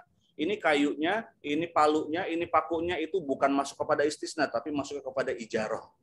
Ya, ijaroh, sewa jasa, seperti itu. Padahal Ustaz Ruslan mungkin bisa tambahkan. Baik. Sebenarnya sudah sangat jelas sekali, Ustaz, ya. Sudah terang benderang. Jadi salam, objeknya sudah jelas, sudah terdefinisikan dengan baik, udah jadi. Ya. Sedangkan istisna, objeknya ini tadi yang Ustaz Irwan bilang, sana'a yasna'u. Dia harus dibuat, dia harus dibikin, jadi fisiknya ini belum terdefinisikan. By order, seperti itu. Ya, hanya tambahan aja, Ustaz. Antum sudah menyalakan obor yang terang. Baik, Pak De, next mungkin. Baik, Ustaz. Yang berikutnya adalah bagaimana bila mana sebagai reseller akadnya terdiri dari 2 jenis. Yang pertama adalah berupa gaji tetap, namun juga ada bonus pada angka tertentu bila mana sukses penjual di target tertentu. Ada gaji dan ada bonus sekian persen dari penjualan. Baik. Saya jawab, Ustaz Nurul, Ustaz Irwan. Jadi memang tadi yang saya sebutkan dalam reseller itu ada beberapa akad, ya. Akad pertama itu ijarah. Ijarah ini berarti by waktu. Misalnya kita hanya diminta menjualkan sebulan kita dapat gaji sekian, begitu ya. Sebulan kita dapat gaji 5 juta. Mau lakunya sedikit, mau banyak, ya gajinya tetap 5 juta. Ya. Nah, tapi kalau jualah itu berdasarkan penjualan, prestasi, ya, natijah. Prestasi, berdasarkan natijah, ya. Kalau hasilnya baik, ya kita dapatnya banyak. Tapi jika kemudian kita pakai ijarah, kemudian ada janji, jika kemudian kita dapat bonus, ya itu tidak apa-apa. Bonus ini sebagai hadiah dari supplier. Ya. Supplier yang baik adalah yang sering memberikan bonus. Tahadu, tahabbu. Saling-salinglah kasih hadiah, kalian akan saling mencintai. Allahu a'lam bishawab. Allahu a'lam. Ya. Yang berikutnya menyambung pertanyaan tadi. Apakah boleh bonus atau reseller ini mendapatkannya bukan uang, namun barang, umpama bila mana bisa menjual 5 dapat 1. Yang 1 ini baru oleh reseller dijual kembali. Tafadhal. Baik. Bonus baik berupa uang, baik berupa barang itu diperbolehkan. Sah-sah saja. Ya. Artinya itu jualah, dan jualah ini memang untuk meningkatkan semangat jual dari reseller, ya, dan pedagang boleh menggunakan ini sebagai marketing dia, asalkan tidak merugikan. Ya, ana rasa memberikan hadiah berupa barang itu tidak merugikan pedagang yang lain, dan sekali lagi insya Allah dibolehkan seperti itu, Pak De. Ya, Ya, baik uang ataupun barang boleh. Tafadhol. Baik, Ustadz. Ini menjelang maghrib, mungkin ini mohon izin pertanyaan yang terakhir. Bapak Ibu, pertanyaan dapat diajukan melalui admin Islam Madinah, _ komunitas pengusaha muslim di 0811 10 6811. Insya Allah satu persatu akan saya kirimkan kepada para asatidz pembimbing kita ini, dan satu persatu dijawab. Pertanyaan berikutnya saya senggol sedikit, ini terkait dengan perdagangan online. Bagaimana sikap terbaik menyikapi adanya kewajiban mengcover dengan asuransi, sementara kita tahu bahwa asuransi merupakan hal yang tidak dianjurkan atau dilarang di dalam Islam, kecuali asuransi syariah. Bagaimana sikap terbaik menghadapi hal yang merupakan prosedur di dalam pembelian online ini, Ustaz? Tafadhal. Baik. Baik, Ustaz. Irwan, Ustaz Nurul. Fadal, Ustaz. Antum tambahin nanti ya. Anda Ya, selalu insya lupa. Allah. Anda selalu lupa yang bersuara duluan, padahal Anda mau menawarkan. Jadi memang asuransi ini kan dalam beberapa konvensi fikih atau majma' fikih, mungkin kita tahu ada sejarah panjang di mana ulama kemudian mencoba melihat bahwa ini dia akhirnya ada goror, ada maisir, dan lain-lain, sehingga menghukuminya sebagai haram, gitu ya. Tapi ada goror yang di dalam asuransi yang kemudian dibolehkan. Satu, jika kemudian asuransi ini dia mengikut kepada akad inti, ya, dia bukan menjadi akad inti, tapi dia mengikut kepada akad inti, dan kemudian dia disyaratkan atau diwajibkan, sehingga kita tidak bisa menghindari. Saya kasih contoh begini. Ustadz Nurul Alim naik pesawat terbang, kemudian diwajibkan membeli asuransi Jaja Miharja misalnya, ya. Nah, ini kita pakai anonim ya, kata ya. Kira-kira Ustadz Nurul Alim berdosa atau tidak? Tentu tidak. Kenapa? Karena akad inti Ustadz Nurul Alim adalah beli tiket pesawat. Sementara asuransi Jaja Miharja ini hanya muncul dari belakang. Maksudnya dia tidak menjadi akad inti, kecuali Ustadz Nurul Alim beli tiket pesawat, tapi niatnya pengen beli asuransi, itu kan nggak mungkin. Ya. Pasti dia mengikut kepada akad inti. Nah, jika kemudian diwajibkan, dan kemudian kita tidak bisa menghindari, dan dia satu kesatuan, maka dia bukan menjadi akad inti, tapi dia hanya mengikuti. Ya. Tapi jika ada pilihan lain, cari yang nggak pakai asuransi. Ya. Saya rasa pasti ada pilihannya. Kalau di jual beli online itu ada pilihan, Bapak Ibu. Pakai asuransi, centang, nggak pakai asuransi juga boleh. Jadi ada pilihan. Bapak Ibu bisa memilih di situ. Kecuali wajib dan barang yang mau dibeli ini darurat. Dan wajib, Pak, ini kalau beli ini harus pakai asuransi, ya, tafadhal. Kita bukan menjadikan itu sebagai akad inti, tapi akad yang mengikut kepada jual beli. Ya. Saya rasa itu jawaban singkat saja. Mudah-mudahan kita bisa bahas asuransi dalam bab khusus nanti, insya Allah. Allahu a'lam bishawab. Allahu a'lam.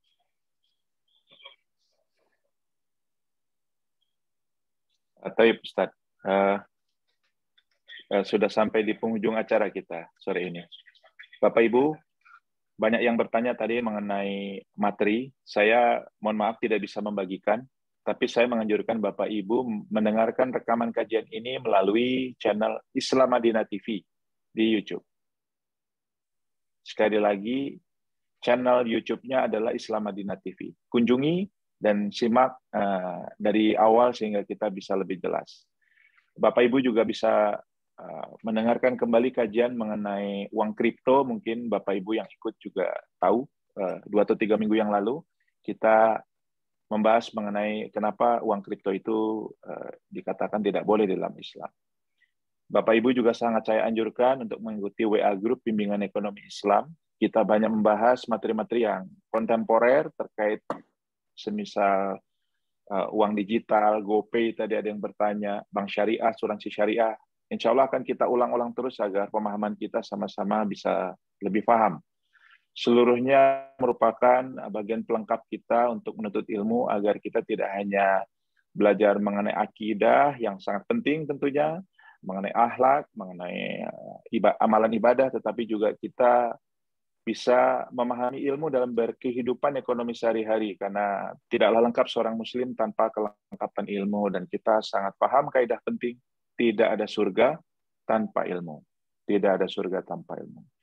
Semoga Allah merahmati dan meridhoi kita semua. Semoga apa yang disampaikan para guru kita hari ini dapat kita ambil hibrohnya. Bapak Ibu dapat bertanya kembali kepada admin Islam Madinah 0811 10 6811. Kita bertemu kembali pada kajian berikutnya, insya Allah. Kita tutup dengan doa kafaratul majelis. Bapak-bapak, semoga kita dapat berjumpa kembali dalam waktu dekat. Subhanaka Allahumma wa bihamdika, asyhadu an la ilaha illa anta, astaghfiruka wa atubu ilaik. Assalamualaikum warahmatullahi wabarakatuh.